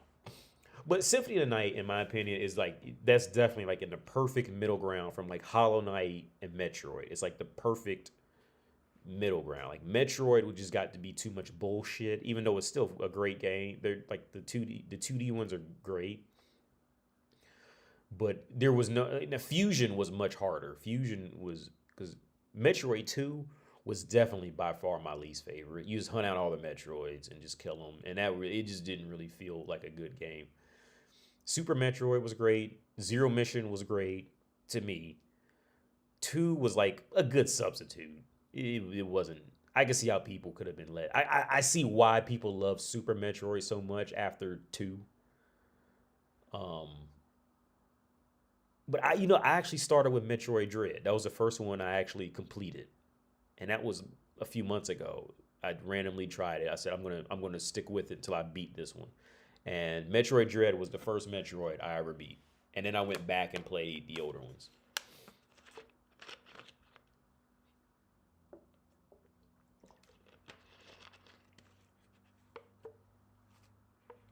There's a way to skip the death scene where oh shit, that's crazy. And can you dance? Not anymore. You know, Elijah. I'm sorry, I'm so late to your question. Can you dance? And not anymore. I used to be able to dance, and I'll tell you honestly what happened. And I think this is why white people can't dance. That whole or the joke that white people can't dance. I think this is where it comes from because it happened to me. After I learned how to play music, something about learning how to play music took out like physical rhythm in my brain. Like I like it just happened. And I did the most corniest thing one time, right? The most whitest thing. It's like comically white thing in dancing. I remember I was working at this life insurance company, but it was a legit job. It was a legit life insurance company or a legit insurance company. I mean, we were in a huge like independent building, and and this girl she invited me out. No, no, no, no, no. It was the guys they invited me. The guys they were higher ups, and I always end up becoming friends with like the higher ups. Like you just start talking, and they would come and ask. They would literally walk past everybody to come get me and say, "Hey, we're going out to lunch. You want to come with us?" Blah blah blah. Oh yeah, cool. Yeah, I'll go with you. Whatever. And so this time we went out to a bar, and they had a dance floor. And again, it was another one of those areas where like unless you knew those people, you would never know this part of town even existed. It was one of those situations. It was really one of those situations. And they were, and the girl her name was Lauren. She wanted me to come dance with her, and I did like the most comically embarrassing white dance ever. Like I was like standing there and I was snapping, and she goes, like, "Window, stop! You're snapping." Like she told me to stop. She told me to stop. I even knows I was doing it, right? But like something about in my brain, that happened after I learned how to play music. Something about learning how to play music like destroyed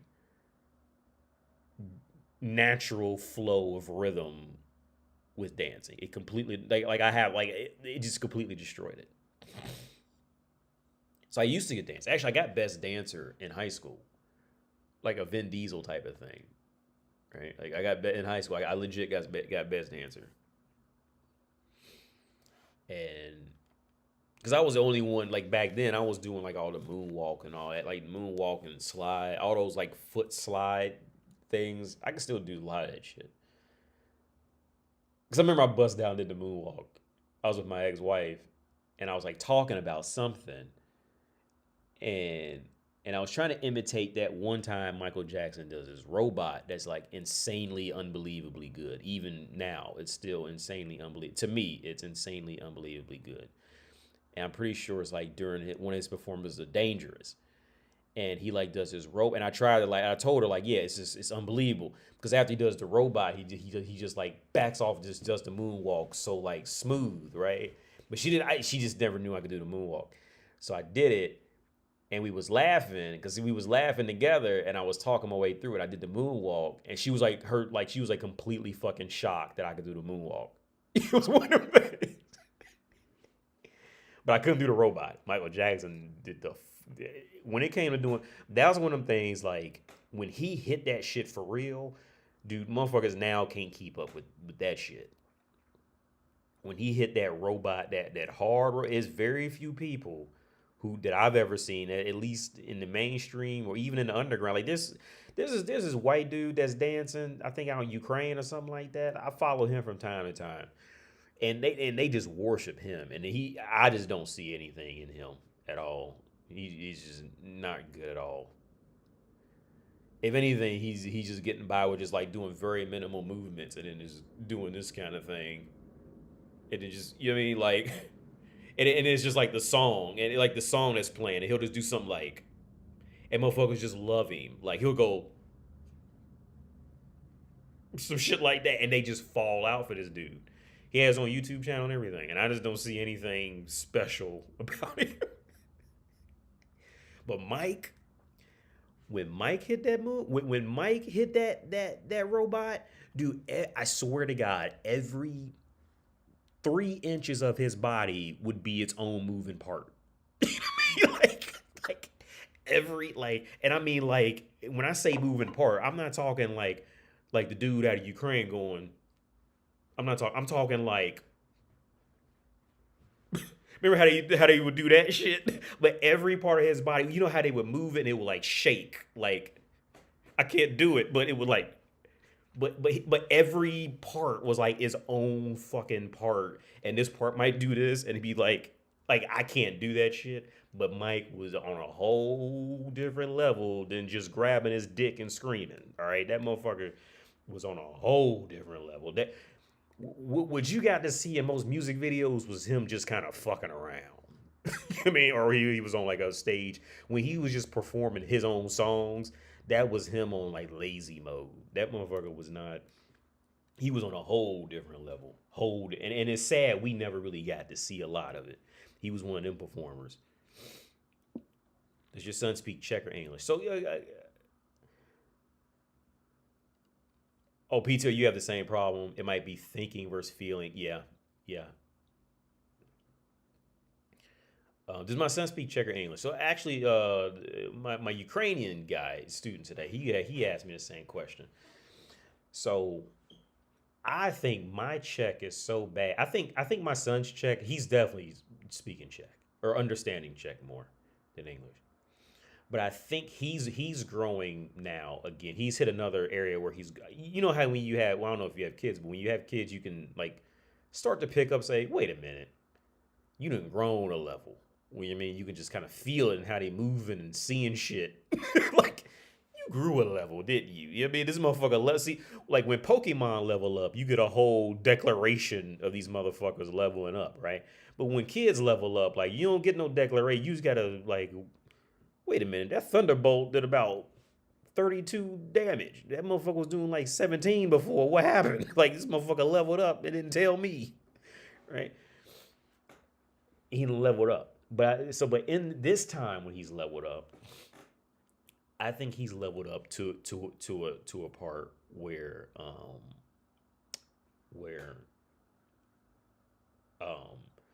my Czech, my Czech is so bad that he doesn't even understand my Czech anymore. I was telling a Ukrainian dude today, actually. Um, this is what happened about a week ago. He was standing by his door, and we was oh yeah, because I got this remote control car for it. So he likes to chase the remote control car around. And I was trying to tell him to close the door and check so he don't like fall out the door or something, fall out the doorway or something like that, trying to chase the car. Because he gets to staring at the ground, not looking where he's going, right? And so I said Zavjit Dveje, which in Czech, in my probably poorly pronunciation, Zavjit means close and Dveje means door, right? So saying Zavjit Dveje, he was looking at me like, "What the fuck you talking about?" Right? And I kept saying it, Zavjit Deveji, Zavjit, baby. And so he would like look around and then like pick up something and come bring it to me, right? All I'm saying is no, Zavjit Deveji. So I guess my Czech is probably so bad that I think he's probably understanding more, like better Czech, and he doesn't even understand my Czech because he never had that problem before. If I said something he would just like look around, like okay, but if I said something before, he would just do it. Now it's getting to the point where I speak Czech to him. He's like looking around trying to figure out what I could be saying, and and just trying shit, right? And he doesn't understand English. At least my English, he doesn't. So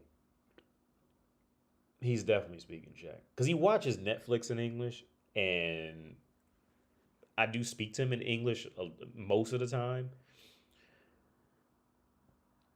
Um, but I think Czech, of course, we're in Czech Republic. Czech is definitely his. He's definitely, you know, Czech is his main thing for sure.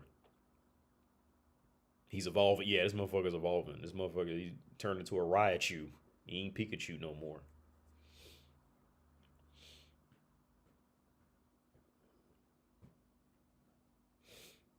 There's a big growing of ignorant. There's a big on that sniffing BS. Right? Yo, AD, my brother lost his job about 4 months ago, and his girlfriend really stepped up and held things down. He was really there and was really there for him because I mean my eyes are like weirdly watering. It's hard for me to read.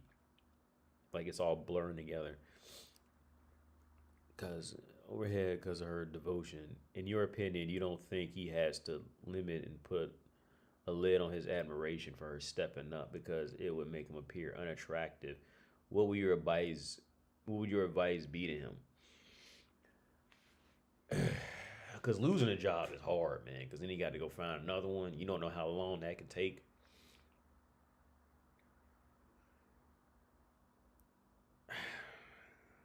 See, I I can only speak on advice from my perspective, of course.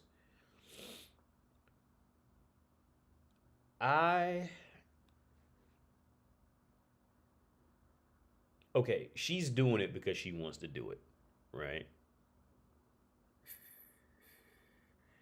She's doing it. So whatever he did the right thing. He was doing the right thing.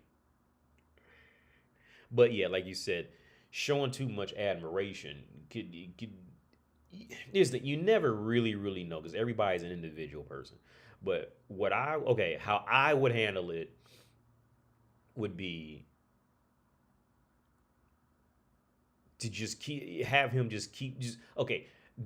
The worst thing that I would say to do as a man would be to sit back and just let her keep doing it and not do anything for yourself, right? I like had like he needs to just because I don't know him, I don't know her. What I would say is just he needs to just keep on trying and keep getting up and trying to get his life back to however he wants it. That's all I can really say without knowing the full context of him and her. Generally speaking, yeah, the admiration could definitely make him seem weak and all that. But yeah, 80. Thanks for the donations. 80. Do you know that washed up YouTube prankster Vitaliz got arrested in the Philippines? I don't know who that is. He got arrested in the Philippines for harassing people in the street for YouTube views streams. He's going to prison for. No, I had no idea. I don't even know who that is, to be honest. Soon he'll be a big man and have a family of his own. Your grandchildren will be looking full white. How's that make you feel? As a grandchild, well, who knows? I really don't care about that. I mean, yeah. All I can do is this. All I can do for him, and I was speaking with the Ukrainian dude. We were talking about a few topics today, and this was another topic. All I can do is do the best I can with setting him up with as many options in the world to have access to. This is why I'm trying to go to different countries and put something in different countries so he can grow up and have these options in other countries. Because I was speaking to the Ukrainian dude today, right? Now this dude, he's been here for like 30 years and speaks like completely fluent Czech. He's one of them, and he comes to me to learn to help to work on his English. So we were talking today, and the same topic came up. And I said, and I told him, I said, yeah, like back where in the town you come from in Ukraine, right? Because he's like 43. He's a few years older than me. I said, yeah, bad people back in Ukraine, like all your friends and family back there, see at 40, a whole lot of people get stuck in like that one city. A lot of people get stuck and they end up becoming victims to life, right? Because they have no world options. They have no options outside of, Kiev or Prague. A lot of people get stuck because they didn't go out and keep traveling and make connections and make connections in other places. So by the time they hit 40, they have no more connections in anywhere else on earth, and they end up just sitting down, stuck, living in their imagination, hoping to travel and get out and all that, right? And I see it so much with people who I knew in Ohio. So my goal in life is not even to become a millionaire. My goal is to make connections around the world. Because I'm getting ready to start traveling this year again. I already got at least 2 trips planned out right now. I'm trying to make more. That way, because the travel more and get connections, in the world. So that way, when he gets older, now he will have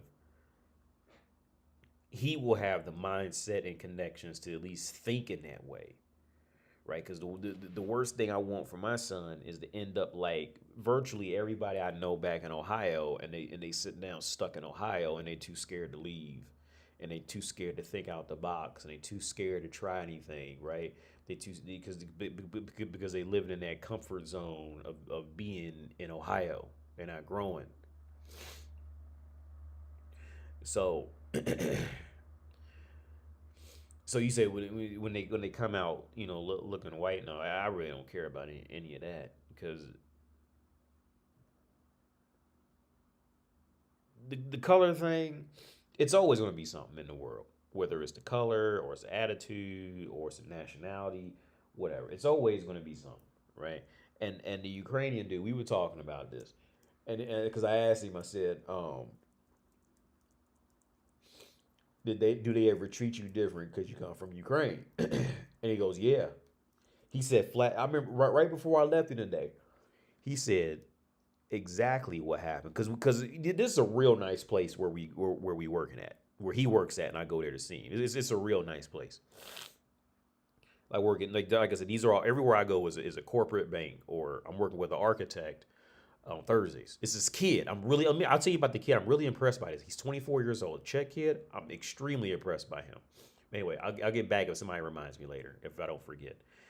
But yeah, back to the Ukrainian dude. He said flat out. He said, "What happened?" Like he said, "Oh, the girls, they don't even want to talk to you if you like." Because we were talking. Because I said I was telling him. I told him in America, where I come from, it's mostly about skin color.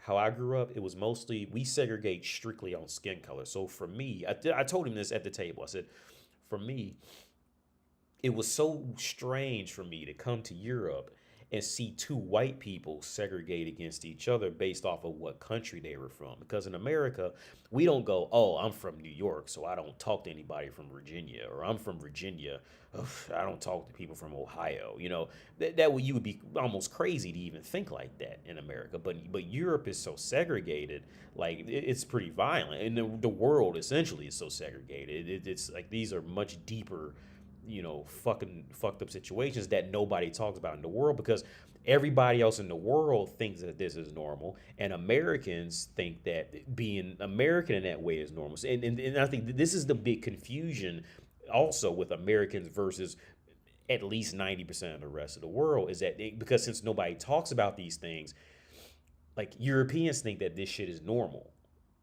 right? So when a European American talk about like issues and discrimination and all that, they have two very different viewpoints on it. Very different. Everybody I know out in the West calls this like Eastern Europe. Like it's almost like when they even say Eastern Europe. Actually, because a friend of mine, he wrote it in a text message, and I get a feeling like even when it's even, I feel like they view it as like a completely different continent. Like, and it's so weird for me to see like white people doing that with each other as an American. Like it's extremely awkward.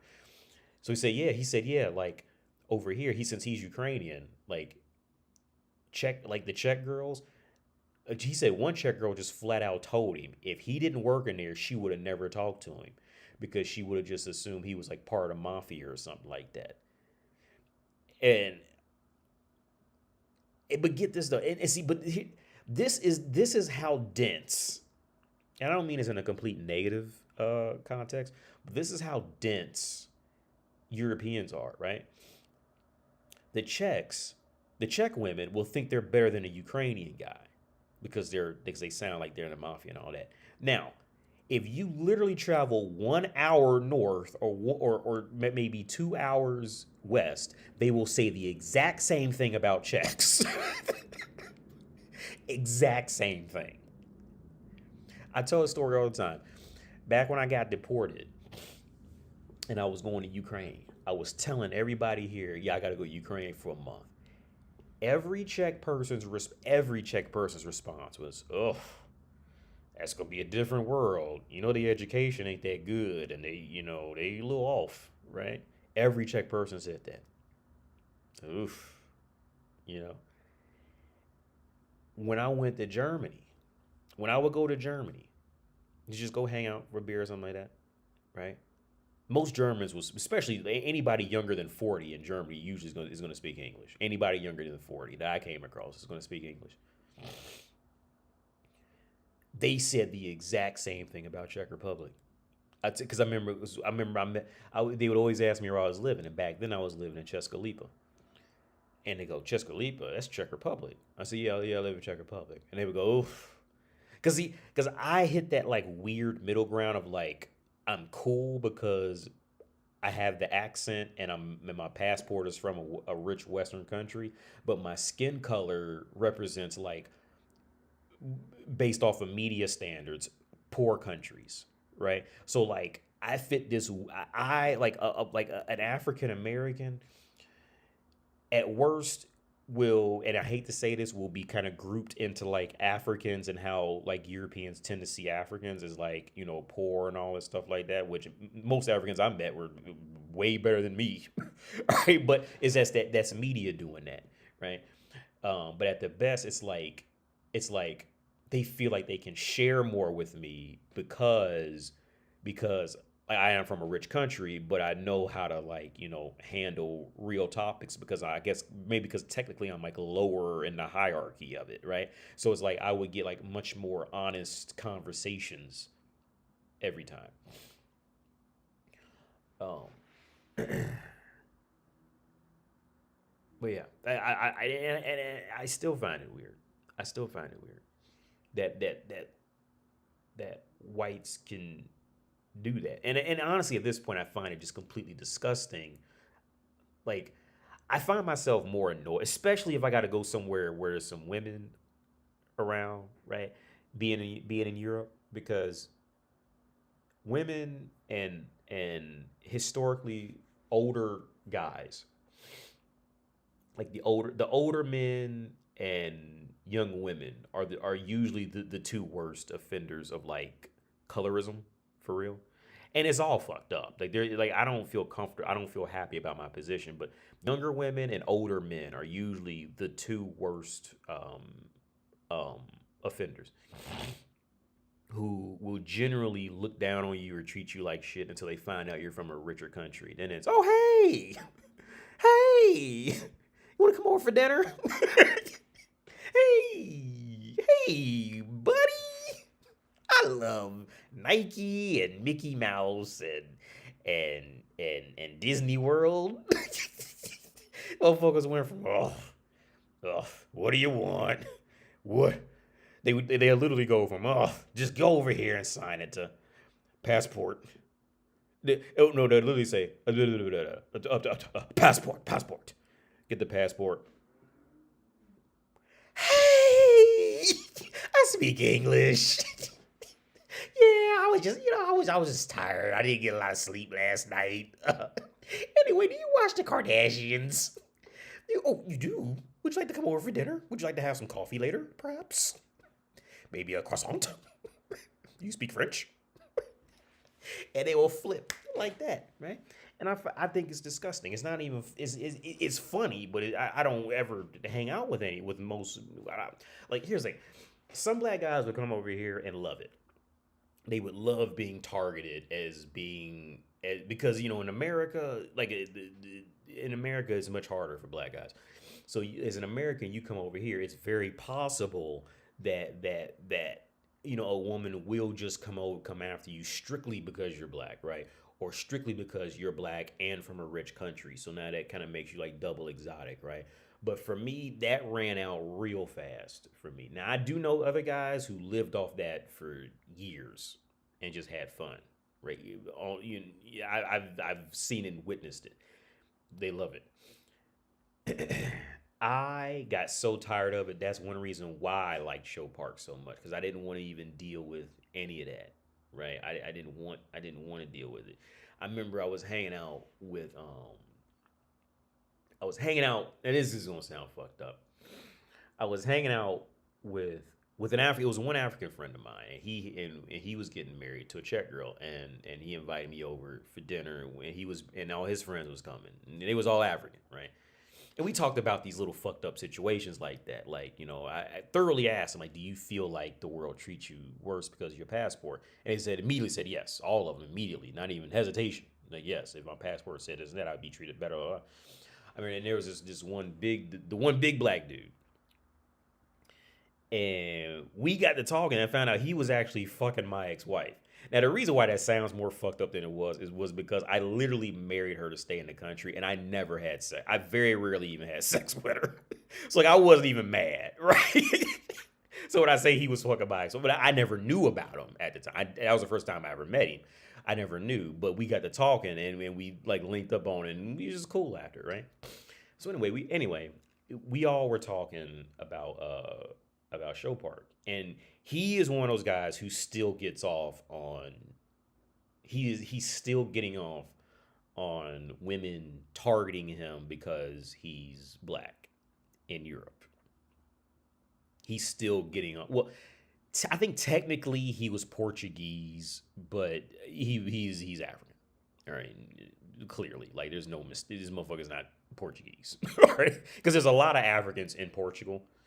In fact, if you ever want to date a black girl, I would highly recommend go to Portugal. That was the first time. I always tell everybody. I told my spouse this when I was in Portugal. That was the first time I had ever seen large amounts of black women I was actually attracted to because they were African. They were Africans that had moved there, or their parents moved there or something like that.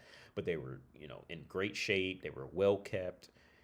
Portugal's a little rough. Don't get me wrong. It's not. It's definitely not the cleanest clean in the small areas. But if you want to date a black woman, I would highly. If you want to date black women, like some guys just don't like white girls. I get it. It's completely fine. Some guys don't like white girls. Some guys only like black girls. If you want to date black women, I can speak now from witnessing the quality. I would highly recommend you go to Portugal. Go to what was it? what's the capital? Lisbon. I would highly recommend you go to Lisbon to go to find a black woman. That was the first time ever in my life I had seen that many black women that I was like, what? You know what? I want to ask her out on a date. You know what I mean? That kind of thing. I never felt that before. They were feminine. They were well kept. They were clean. They didn't have a shit at that typical African American woman. You know that she's 2 seconds away from getting angry shit attitude. Every black woman I've seen there, met there, anything, they were. I didn't feel any of that. Speaking to him or not speaking to him, none of that. But yeah, back to the Ukrainian dude. He said, yeah, like the Czech woman. Um, he said, oh, it happened all the time, but he just told me that example. But like the Czech women, like they don't. His wife's Ukrainian, but they don't fuck with you. They don't fuck with those guys, and it's fucked up. It's so isn't it? As an American, it's really awkward. It's really awkward, and it's very difficult to like. And here's the thing, like segregation, discrimination, and racism in Europe is so common that they don't even see it. They don't even pick up on it. It's not even like they just don't. They don't. It's not that same. Like they legit have TV shows where they do blackface, and it's on TV. It's completely blackface. Right? They have TV talent shows where they'll paint their faces and paint their skin black and perform like a black person on stage. Like that's like completely normal for them. It's not even like offensive at all for them. In America, they get destroyed for doing that. If Americans knew that, if the image of Europe isn't so big in their head, they'd be offended by it. Because like the woman I teach her tomorrow actually.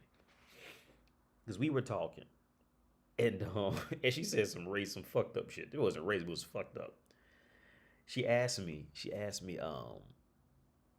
was curious. She asked me like where was I from, or where were my parents from, and she says, I said yeah they were born in Ohio. And she goes, yeah, you're black, but you don't look black. You have a good face. You're not black, but you're not 100% black, are you? Because you have a nice face. You have a nice face shape. I go, no, I'm 100% black. Like in America, you couldn't even dream of somebody saying something that fucked up to you, and you still be, you know what I mean, like cool after it. Like that would be like some racist down south shit to say something like that, right? But in Europe, like they just like they're just so casually like into discrimination that it's just part of it's just in their blood to be like this. They just don't get it. They don't see it. Or it'll be like so awkward that it's just like severely awkward to even talk to them. Like they like I will put here in my experience of being in Europe, I'll put it in like one of maybe two or three boats. Now, I talk a lot of shit about my ex-wife, but one thing that my ex-wife did do well was she knew how to act around black people. She was comfortable, right? Because many Europeans will never be comfortable around black people because they're not used to seeing. There's nowhere near the amount of blacks here that they are in like in the U.S.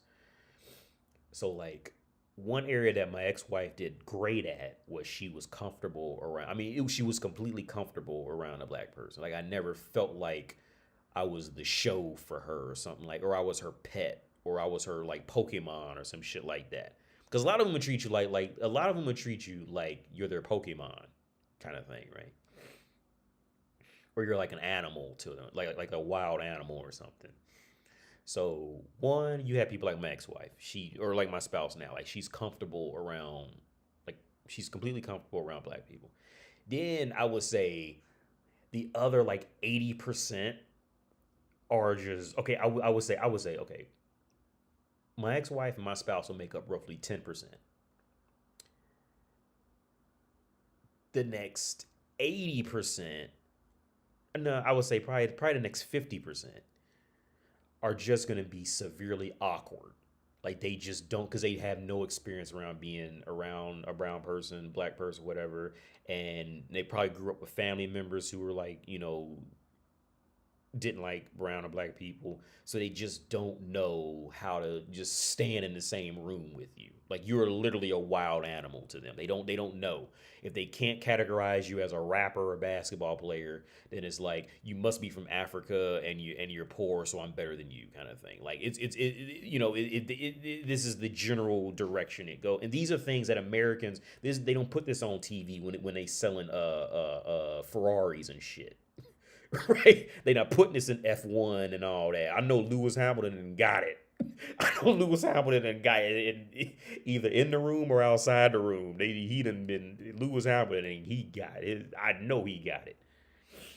Run around these Europeans like that with these hardcore Europeans. Um, and then I would say like where was that? I say 10% is that 50%. And then the last 40 will be we'll just automatically assume if you're brown they're better than you, and you're here because it's a benefit for you and your country and your family, because Africa's all poor dirty trash and you're just a refugee coming here for a better life, and they just have to deal with you, kind of thing. That's the overall feeling of Europe on a whole, in my experience. Because I'm out here in Europe for real. I'm not like, on a military base or something like that. I'm out here like for real in it. I don't have, a whole building full of other Americans I can just go run back to. Right? So like that's my experiences of it. And these things aren't talked about when they put Ferraris on TV, or they putting the models in advertisements, or they selling shoes. These are the parts that get left out when they talk about Donald Trump and America, racism and all that, and them illegal immigrants and them. See, these are the parts. See, Europe properly gets like. Europe is always magically hidden, mostly because they just have so many languages that it's hard to even figure it out, right? But it's far more casually racist. Freddie Gong lives. I have no idea who that is. ADD, you want to see a real African who lives in Czech? Google Freddie Gong. That dude is. Let's go to it. This is Freddie Gong. Let's look him up.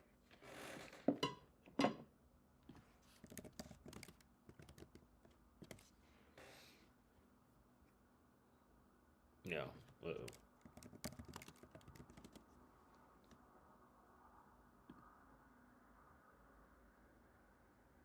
Okay. I have no idea who this is. Was he a rapper or something? I always say that because I see this picture right here. Can you see that? Oh, you can't see what I'm looking at. The only reason I ask he's a rapper because that picture on the far left with the woman.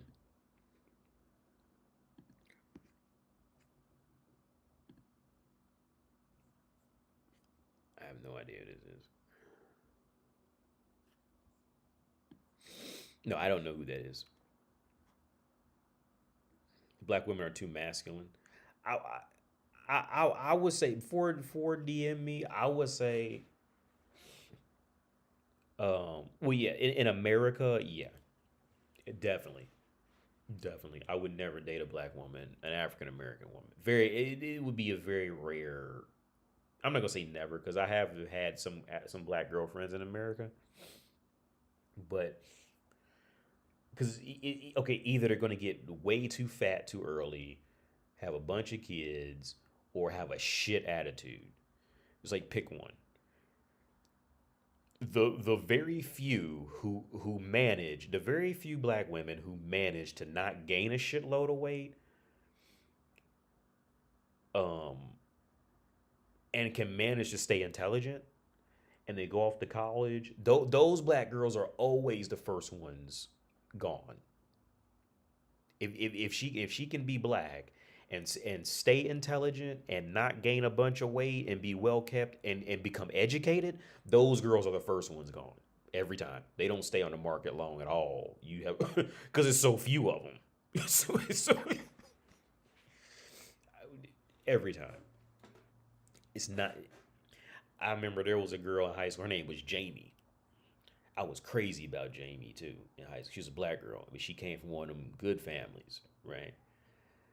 And you could tell both her parents were well educated. Her name was Jamie. I was crazy about Jamie. And I remember She finally came around wanting to date me, and my self esteem was so low, I ended up rejecting her. And I'll be honest, I'll be honest, I did. I rejected because I was crazy about Jamie back then. I looked up Jamie since then. No, bro, she done gained weight. I'm all right. I just live off that memory I had of you back 20 years, 25 years ago. She done gained weight. She ain't cute no more. Them years are long gone. But she did fit that demographic, of becoming educated. Being a black woman who's educated, she did keep good track of her body. But she's American. In America, most women get fat anyway. But in the 20s, she was one of the rare few who did keep that. She hung out with all. Okay, look, put in perspective, she hung out with all pretty white women. That's how you know she was the cream of the crop. Right? She hung out with all pretty educated white women at the time. And all of them are fat now. But back then, they were like, if all of them walked to a room, those was like the headlining girls in the room. Everybody knew when they walked in the room, kind of thing. Now, no, they've all because they were all friends. If you look one of them up on Facebook, you see all of them, and they've all lost it. Sad, but true.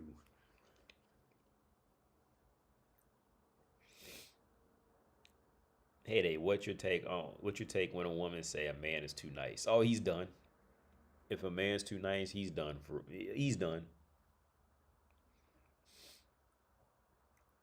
But your baby mama is fat or big too. Well, yeah, she gained weight after she had the kid. But okay, here's the thing. Here's the thing. Now to be clear, yeah, she did gain weight, but and I told her this when we first started dating. I could tell by how her body structure is that even if she gained a lot of weight, like it would all go to the right places. For example, I know one woman. I'm not gonna say her name or who she is to me, but she gained all the weight in literally like her arms and like it like pretty much from the waist up, all the weight just like packed on. So like she like walks like with this man, like with her arms out like a man kind of thing. Now with my spouse now, she let me see if I can find a picture because I sent a picture over to somebody I know of what she looks like. And she look and for real, she looks I told her we should start OnlyFans because she looks like. Let me see if I can find this picture.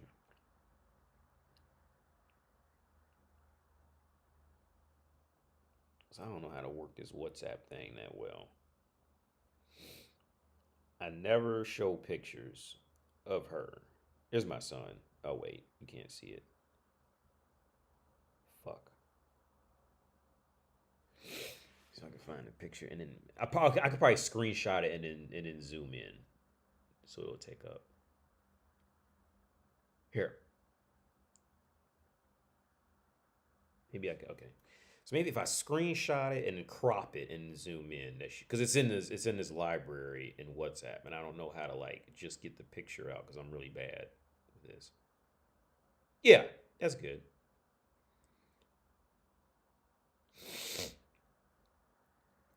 Let's do this. Wait, if I hit done, where's it gonna go? Okay, save the photos. Here we go. I'm so bad with this shit, man. Because I just hate apps. I hate just how there's so many apps. So this is her in the kitchen. This is her in the kitchen over here. And I never show pictures of her. Can you guys see that? That's her in the kitchen. Like you see her legs and hips, and you see the shirt and all that. I told her, look, stand right there. I'm going here. Just to prove my shit. Just to prove my point. I'm gonna go in there. I'm gonna stand exactly where that picture is, so you know I'm not lying. I hope I don't lose signal. Watch I lose signal. Motherfuckers be like, this motherfucker lying. So, because I was laying in the bed, it's a shirt on the door now. Hang on. I was laying in the bed, and she was standing right there. Am I still online? I hope I'm online. She was standing right there. And I said, stop. Let me take a picture of you because you looking only fanish right now, right? And that's where she was. That's her. And I took a picture of her. She was not that big when we. She was not that big. She was definitely smaller than she is now for sure. She can't fit into her clothes anymore. She's been having to buy new clothes. So you've now seen a picture of oh shit of my baby mama. So she gained weight, but it still went to good places where she can make it work. Now the problem that she has is the same problem that Patrice O'Neal said about big women and small women. Like big women know how to be big. They lived with being big their whole life, so they're comfortable with being big. They're comfortable with buying bigger shirts because they outgrew the last shirt. They're fine with like changing their dress style to look good for additional weight. Now, my spouse, she did not grow up that big or thick. We say thick. She did not grow. She has never been that thick in her life. So I've seen all her pictures, and she was a little girl and everything. She was never that big. So when she gained weight, her problem is she doesn't know how to be comfortable with her weight now. So it's really hurting her more mentally than anything else, right? So her thing is like she doesn't. So I'm only sharing this story because I don't mean to embarrass her. I'm sharing this story because I know somebody out there is struggling with the same problems too. So just so you know, because so many people think they're struggling with something alone, and you're never alone. There's always somebody else with the same problem or similar problem. So I'm not sharing this to embarrass her. I'm sharing this to potentially help somebody to see that okay, I'm not the only one who struggles with this. So so when she gained weight, she doesn't want to buy any clothes because she's too ashamed of the weight gain.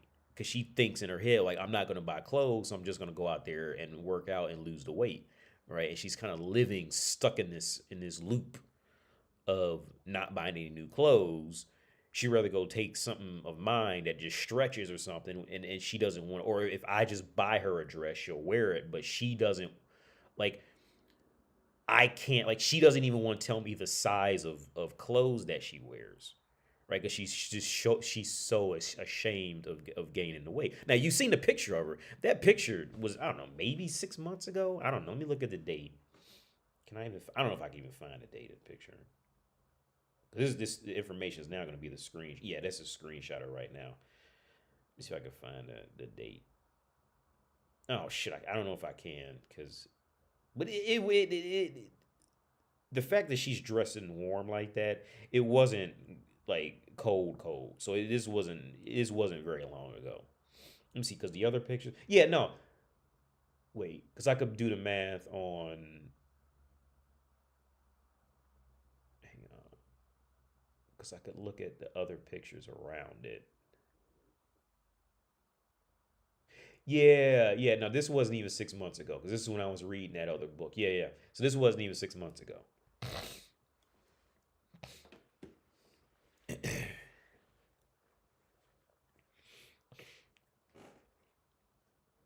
She has a good shape, the weight would go to the right places, even if she. Well, yeah, and JM, that's what I told her when we first started dating. I could tell like how she looked. I told her like even if she gained weight, she would have a much longer way to go until it got awkward, right?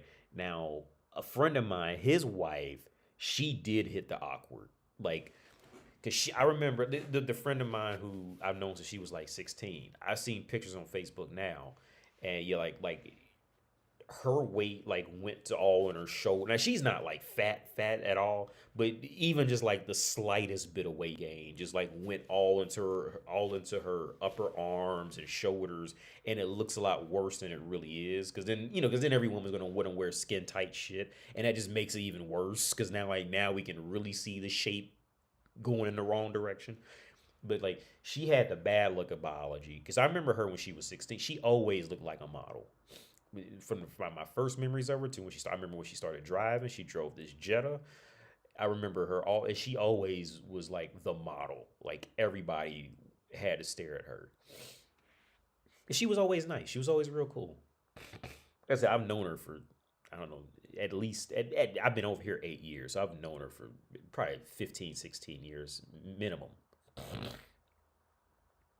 Yeah, because I met, yeah, we're 20, it's been about 20 years now.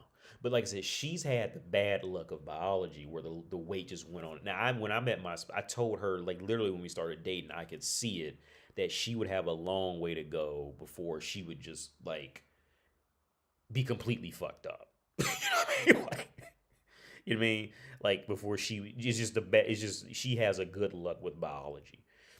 See, like for example, like, her and Precious are probably like the same weight when Precious lost weight. Like, they're probably like the same, but it was just all about the distribution is what's going to keep her like higher or lower, right?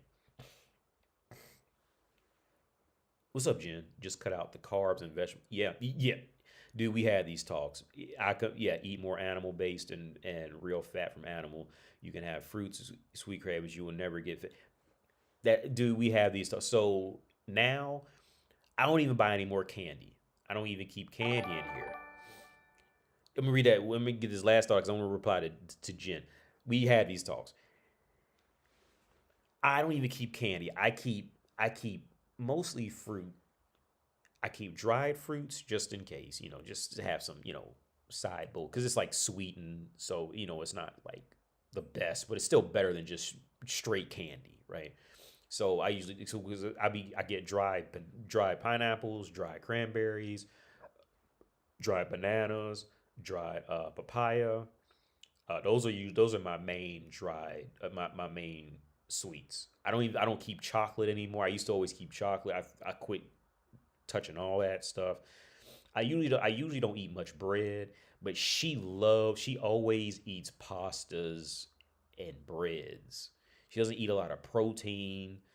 Even when I try to just make like a bunch of meat, she just always goes to bread. You know what I mean? To bread and shit like that. And I keep telling like look, just but if you're so down, but here's where it gets exhausting, right? Because like I don't want to have to keep coaching her up because then it gets annoying.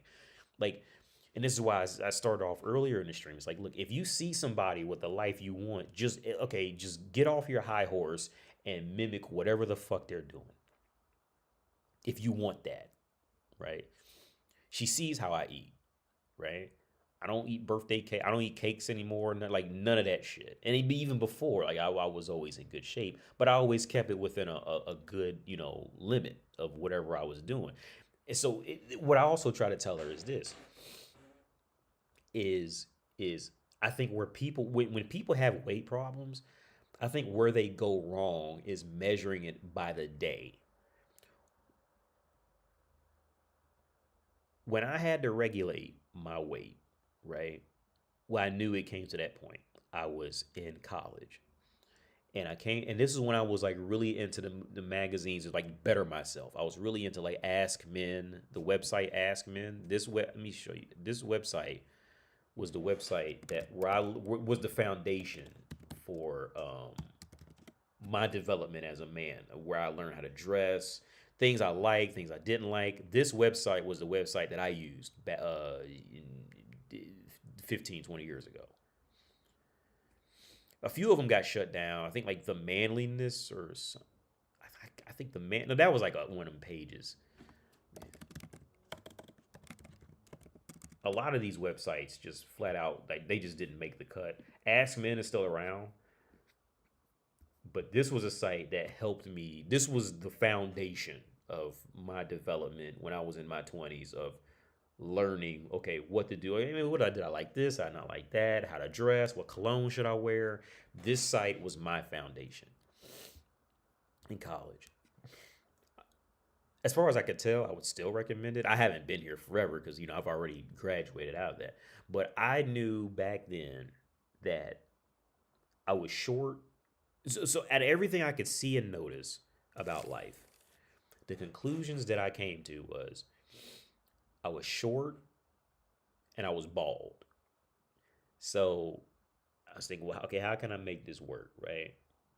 And I never once thought about hair transplants or anything like that, getting any kind of surgery or anything like that. I wanted to make it work with what I had. So I was able to deduce if I was short and bald, I cannot get fat. Right. That would be like the trifecta of like having a much harder way to dig out of it. So that was when I very first started a much better diet. Now, don't get me wrong, I still eat bullshit from time to time, but what worked for me was not measuring my diet on a daily basis, but looking back, being honest with yourself and looking back on the week, right? Like, so for example, there's been days where I ate nothing but cookies and ice cream completely all day, right? My thing is this: as long as you can balance that out over the course of a week, you'll be fine. So if you eat like eat cookies all day long, right? Look at the course of the week. Did you balance it out by just eating like vegetables all day one day? Or, or just fruit all day, one day, or just eat a bunch of beef or chicken. Some people get picky about meats. I don't get picky about pork or beef. I don't particularly care about that. My thing is more if you the more natural you can keep it, the more of it you can eat and be okay.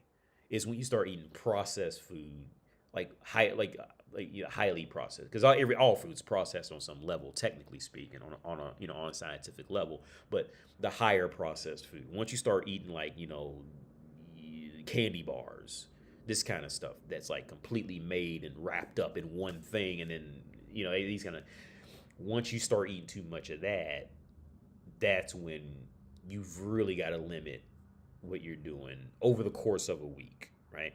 The other thing that worked for me was I came to the conclusion that you could either eat great and drink a lot, or you could eat like shit and just drink water. But once you eat like shit and you drink like shit, that's when it's impossible to dig out of that shit, dude. You got to give up one or the other. You got to either eat like shit and drink water, or drink beer and pop and be a vegetarian. But you can't do both.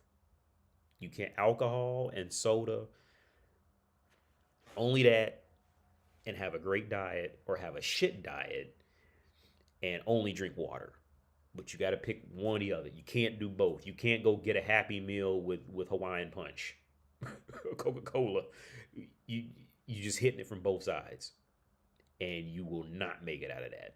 Most people will, and either they'll be phenotypically hurt or phenotypically hurt or genotypically, meaning you'll either be able to see the damage, or you're gonna feel the damage not long. But back to her, it's like, yeah, we've had this talk plenty of times. But yeah, she sounds a better shape than majority of, yeah. Oh yeah, yeah.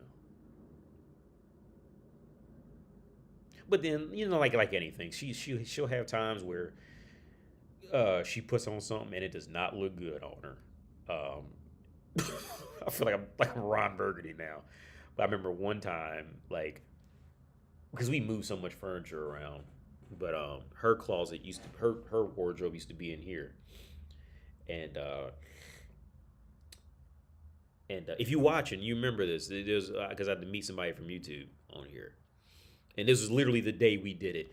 She wanted me to come with her to her wardrobe and pick out what, because I would pick out what looks good for her and what doesn't, what looks good on her body now and what doesn't, right? And because I always tell her, look, like Kim Kardashian, like every woman needs a man as her personal stylist. Like women don't know what looks good. They don't know, especially when they start gaining weight. If they could just stay, if the woman can stay skinny, she can just throw on anything. It doesn't really matter, because the core is she's just a young, skinny woman.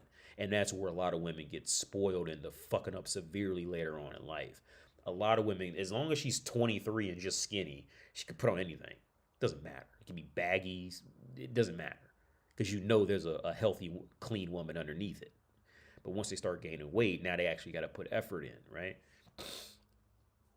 So I would tell her, like, look, like women, you don't know what makes you hot or not. So she we went to her closet, And I just went through everything. I would just look at something. I would be like, nope. Maybe depending on what you wear with this. Nope. Yeah, this is good. Nope. Nope. Nope. Nope. Maybe we could work with that. Because I remember, here's the thing. I remember, now this is I'm going to share an embarrassing story with me because I don't want to sound like I'm just embarrassing her. I remember, I do so much embarrassing shit. I don't even think about it as being embarrassing though. So I'm going to have to think hard. I embarrass myself so much. I don't even think about it anymore. It doesn't even stick in my mind that long. Um, I remember, and she probably gonna kill me for telling this story. We were in the mall, and it was she wanted to go look at this dress, right, on this rack. Now, I could immediately tell by looking at this dress that this dress was made for skinny white women. This dress was not made for thick women. This dress was not made for fat women. They might have an XL size, okay, but this dress was not made for. This dress that she looked at was made specifically for skinny women. I mean, it was sleeveless. It was like it was straight down. It was sleeveless. There was no curvature in the way. It was a straight down, skinny, sleeveless dress with this like brown. I still remember it had like a brown belt wrapped around it. And as soon as she put her hand on that dress, I knew, yeah, this is gonna be a bad day. and it was just one of the moments I didn't even feel like, because usually I would say something, but it was one of these moments I didn't even feel like fighting it. I said, okay, go try it on. So she went and tried it on, and she was in the room for about 15 minutes, dude. I was standing outside the store. I was waiting outside the store on for about 15 minutes. And I'm thinking like, yep, she hit that reality check. That shit ain't fitting on her, right? You know what I mean? I remember she came out like just fucked up, right? Because I knew as soon as she put her hand on the dress, I knew the dress wasn't gonna fit. It wasn't gonna look good on her. I knew it. It was one of them things, right? I didn't need to see it.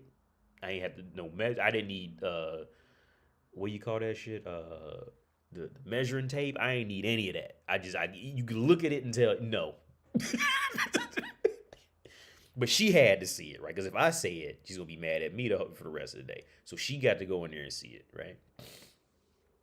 So I remember we left, and she wasn't talking no more. Her face was borderline red the whole time. And I went into a candle store like right next door because I've always enjoyed candles. That's like a feminine, you know, gay thing. But I've always enjoyed like a well-made candle, and they had this candle store next door because I wanted to buy a candle for here. And I remember she didn't talk the whole time. And then she finally, I think it was later that night, she finally told me like, yeah, I was just mad because I tried to dress and it didn't fit. And that's when I told her like, yeah, I know. I said, but you had to go in there and you had to see it for yourself. Because if I would have told you, you would have been, took all offense to it and blah, blah, blah. And I would have been mean and all that shit.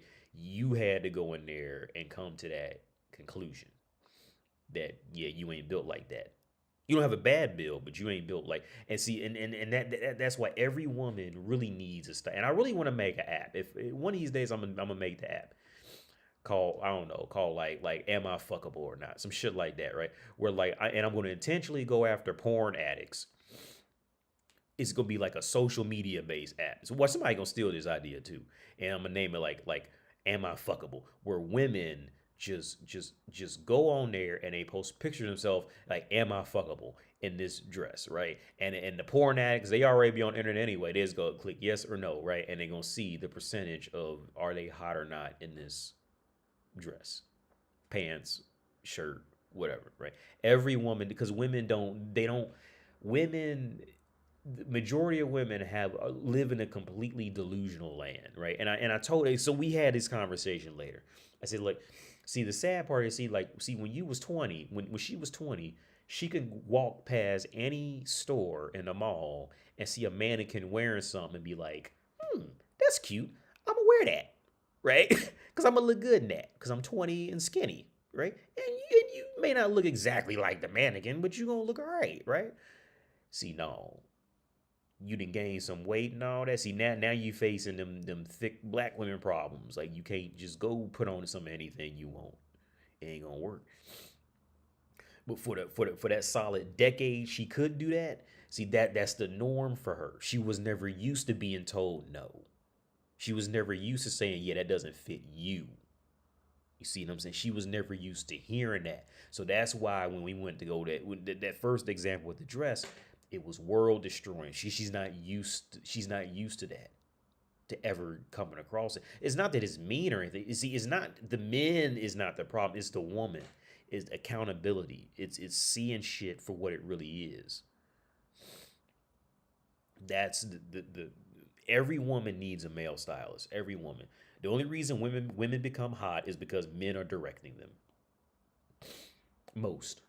Some women naturally have it. Some women, like the one black girlfriend that I had in Ohio,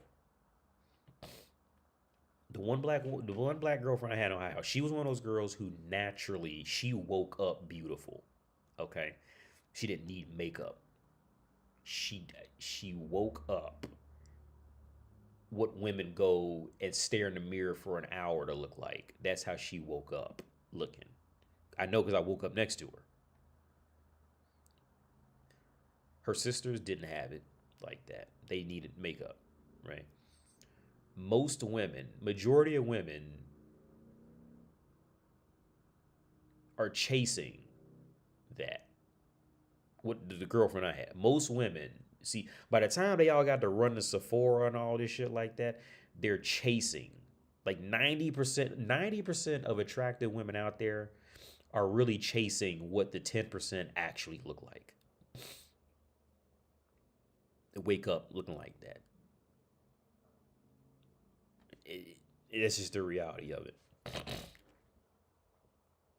I only drink alcohol and water. There's no in between. Same here. Yeah. When I do, I don't even drink anymore. But when I do drink, I don't drink. I very rarely do I drink pop. And when I do, I'll drink a Coca Cola just because it has caffeine when I'm with my son, and because and I'm getting tired hanging out with him because because they're always running and doing something with him, and he doesn't, and he gets up at like fucking like 5 a.m.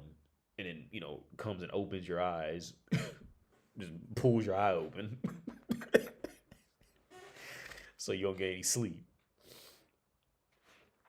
But that's the only time I drink.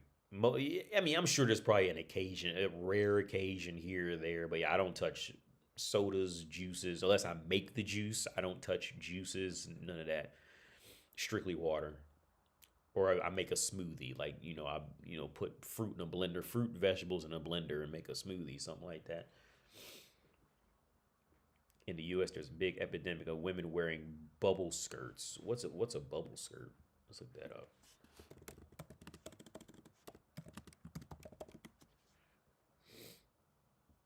Okay, yeah, okay. If it's this, okay, yeah, these are for skinny women. Yeah, these are not for fat women. If this is what a bubble skirt is. Yeah, see, these pictures are with skinny women wearing them. These are not, fat bitches don't need to be wearing this. A thick, okay, these are the kind of skirts, in my opinion, if this is what you're talking about. I don't even know what a bubble skirt really is, but I'm assuming this is it. These are the kind of skirts that skinny women can wear casually. The right thick woman would immediately look like she's a porn actress, which is good in its own right. But American women don't need to. They don't even need. Okay, they don't even need to be selling this to 80% of North America. This should be a rarity in North America. Oh, what I just do? Okay, bubble skirts and tennis skirts. Yeah, glutes are hanging out Disney. I went to NBA game. It was ridiculous. They have subreddits similar to that, like "Am I ugly?" Brutally honest. In other words, guys tell girls they're fives. Jesus Christ.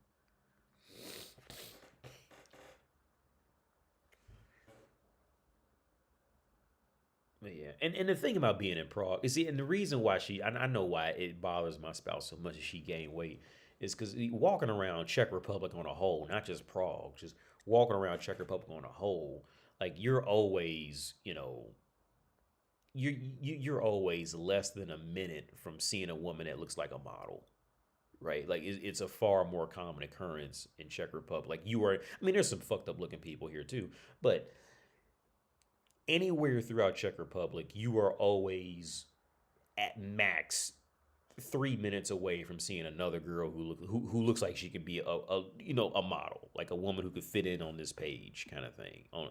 With all who can dress like this, you are never far from model quality women in Czech Republic. So I think that's why it's like working at at my spouse's head more too, is because like it's just that thing like she then she wants to keep up with the skinny girls again, and she's not skinny like that anymore. And yeah, so it's really working at her head more than it really ever should. But like all that's like working in Czech Republic, you are always, like I said, I wouldn't. You're definitely not five. Like in America, most places in America, by the time you see a physically healthy woman who just dressed halfway decent and took a bath, that's the woman you remember for at least the next hour or two, right?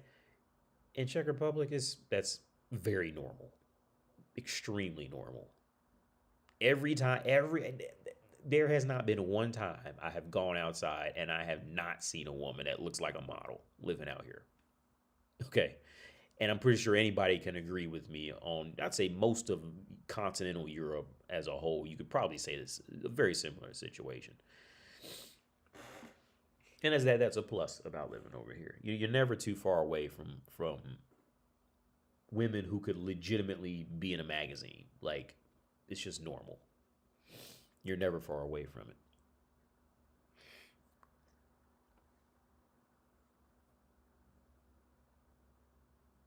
PTR, yeah, yeah, I did, yeah. Women are miserable. Yeah, because when they travel, especially like American women, do not like to travel, dude.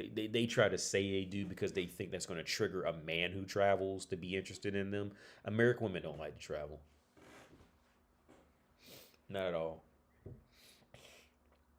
Because that reality check happens real quick. That reality and the thing is, it's funny, like in these Facebook groups and stuff out here, like you can always tell when it's an American woman because they hit the Facebook group like literally like off the bat. Who wants to take me out? I'm a 23-year-old girl. I like to do this, and she'll get laughed out the room. And everybody knows it's an American woman at that point because the entitlement's just far too strong, right? Because like I remember, like okay, like okay, like a Nicki Minaj bitch. Like here's the thing: any woman can always go anywhere and get some dick, right? That is for free, right? Because there's always going to be a population of desperate guys somewhere who wants pussy, right? There's always, no matter where you go on a planet, there's always going to be somebody who's willing to put up with a woman just real quick, just to be around a woman. It's always going to be a thing, but a woman like Nicki, I'm using Nicki Minaj because I remember there was a video with her like literally getting on a plane leaving Prague, but she was trying to brag, say I'm in Prague, blah blah blah. She would have a very hard time out here. The only way she would succeed is again being a Pokemon. She'll be somebody's Pokemon out here. She would be strictly, a white guy's fetish out here, and not nothing more.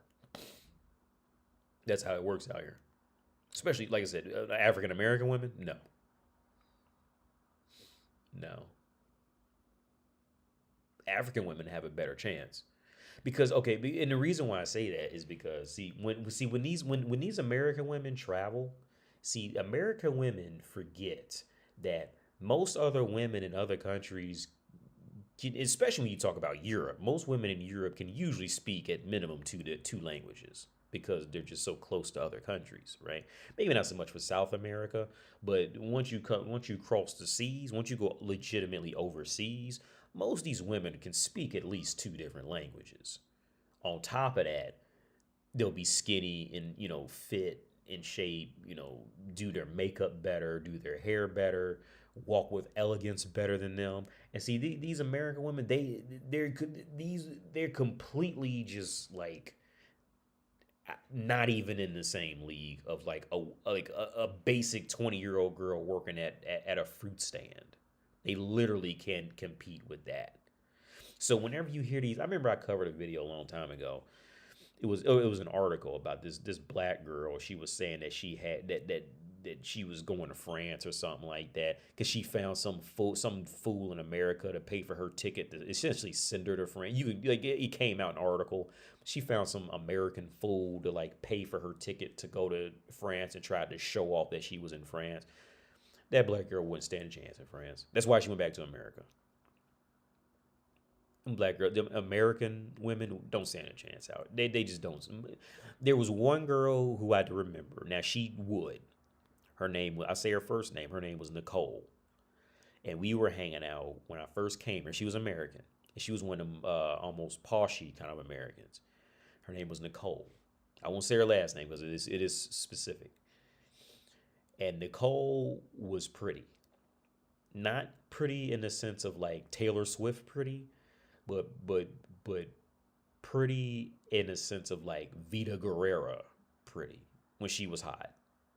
Kind of you see like exotic hot, like that exotic pretty to where you could pick Nicole up and put her anywhere on the planet, and dudes be coming asking who was that. Now the issue with Nicole was that Nicole, the issue with Nicole, I could tell because these girls are very easy to tell. I had a few clients like this when I was doing therapy work in America. I had more than a few clients like this. Nicole hung out with white girls, right? And probably richer white girls. Now, the dilemma that Nicole had, and Nicole's have in this situation, it's always the same thing. Since she was in America, she was and she was skinny and pretty enough to hang out with the popular white girls. See, she was being elevated in the hierarchy of colorism in America to where she was, welcome to the table of the gods, that kind of thing, right? So her self-esteem was always a little fucked up. Like you could feel it on her when you just talked to her. Her self-esteem was fucked up. So, but she did, but it was, and you could tell like the white girls had did damage. Like, and this is what they'll do. Like women destroy each other. Like these poshy white girls, you could tell like they did the damage to her to convince her that yeah, she's cool enough to hang out with, but she's not that pretty, right? So Nicole could not see that she was exotically hot. Like she could, if she'd open an OnlyFans, she would make $10,000 a fucking week doing it, right? She was one of these types, right? Because I'm gonna give you examples.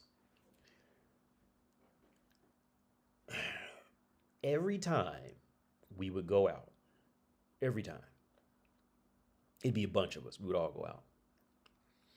Every time, at least two or three guys would come up to me and ask me what my friend's name was, talking about Nicole. They was all the European dudes was like, and that was the only one. They would never ask about any of the other girls. And some of the girls weren't bad looking, especially for Western women, they weren't bad looking. But they couldn't keep up with the continental Europe attractive girls, right? Not one time did a guy ask for any of the other girls' names. They always wanted Nicole. Because Nicole was exotic, fuckable. She would, but again, she had low self-esteem because she was hanging out with them white girls in America that made sure to beat it into her that she wasn't, much to look at. I remember I had another girl. This was a client of mine. She was the same way. Now I was able to deduce this before I even looked into it because we were talking, she told me her life story. She was like Mexican or something like that, but her family had some money. You could see it in the house she was living and all that. and she went off to college, and she was just mad because no guys would ever approach her. They would always approach her friends, and I could tell how she was talking to cut a life. It was a similar scenario, right? And you know, if she did get a guy, one of her friends would take him, and everything was coming out the same way. So after we got off, I looked her up on Facebook, and it all the pictures were there.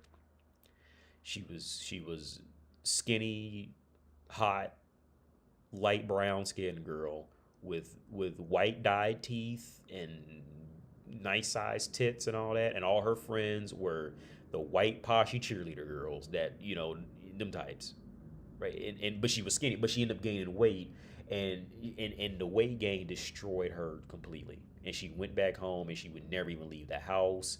She was destroyed. She went back and lived with her parents, and worked some little bullshit job, and was getting ready to get fired. Like her weight gain, she got kicked out of the white girl group, gained a bunch of weight, and she was just fucked up. Javi, yeah, yeah. Mean Girls is a documentary. That's not bullshit. Mean Girls is legitimately a documentary. That's not bullshit. Yeah, for sure. That's a documentary. That's real shit. Women are awful. The women just do it with a smile or attitude manipulations. Oh, terrible. I'm gonna go. It's 10:30. I'm gonna let y'all go, man. It's late. I was only gonna do an hour. I've been on for 2.5 hours. So I'm gonna let y'all go, man. Thanks for tuning. Oh, real quick, let me read this last comment. Don't worry, AD. You can always go to a brothel and bang skinny women. AD, have you seen Black Mirror episode Common People? No, I have not. I don't watch much TV. I watched Apocalypto and Hostiles, those two movies over the last week, and that was rare for me to do that. I don't watch, so no, I haven't seen. I've heard good things about Black Mirror. I don't watch it much, but I don't watch much of anything, to be honest. I'll let y'all go. Y'all have a good day, evening, night. I'll catch you later, man. Peace out.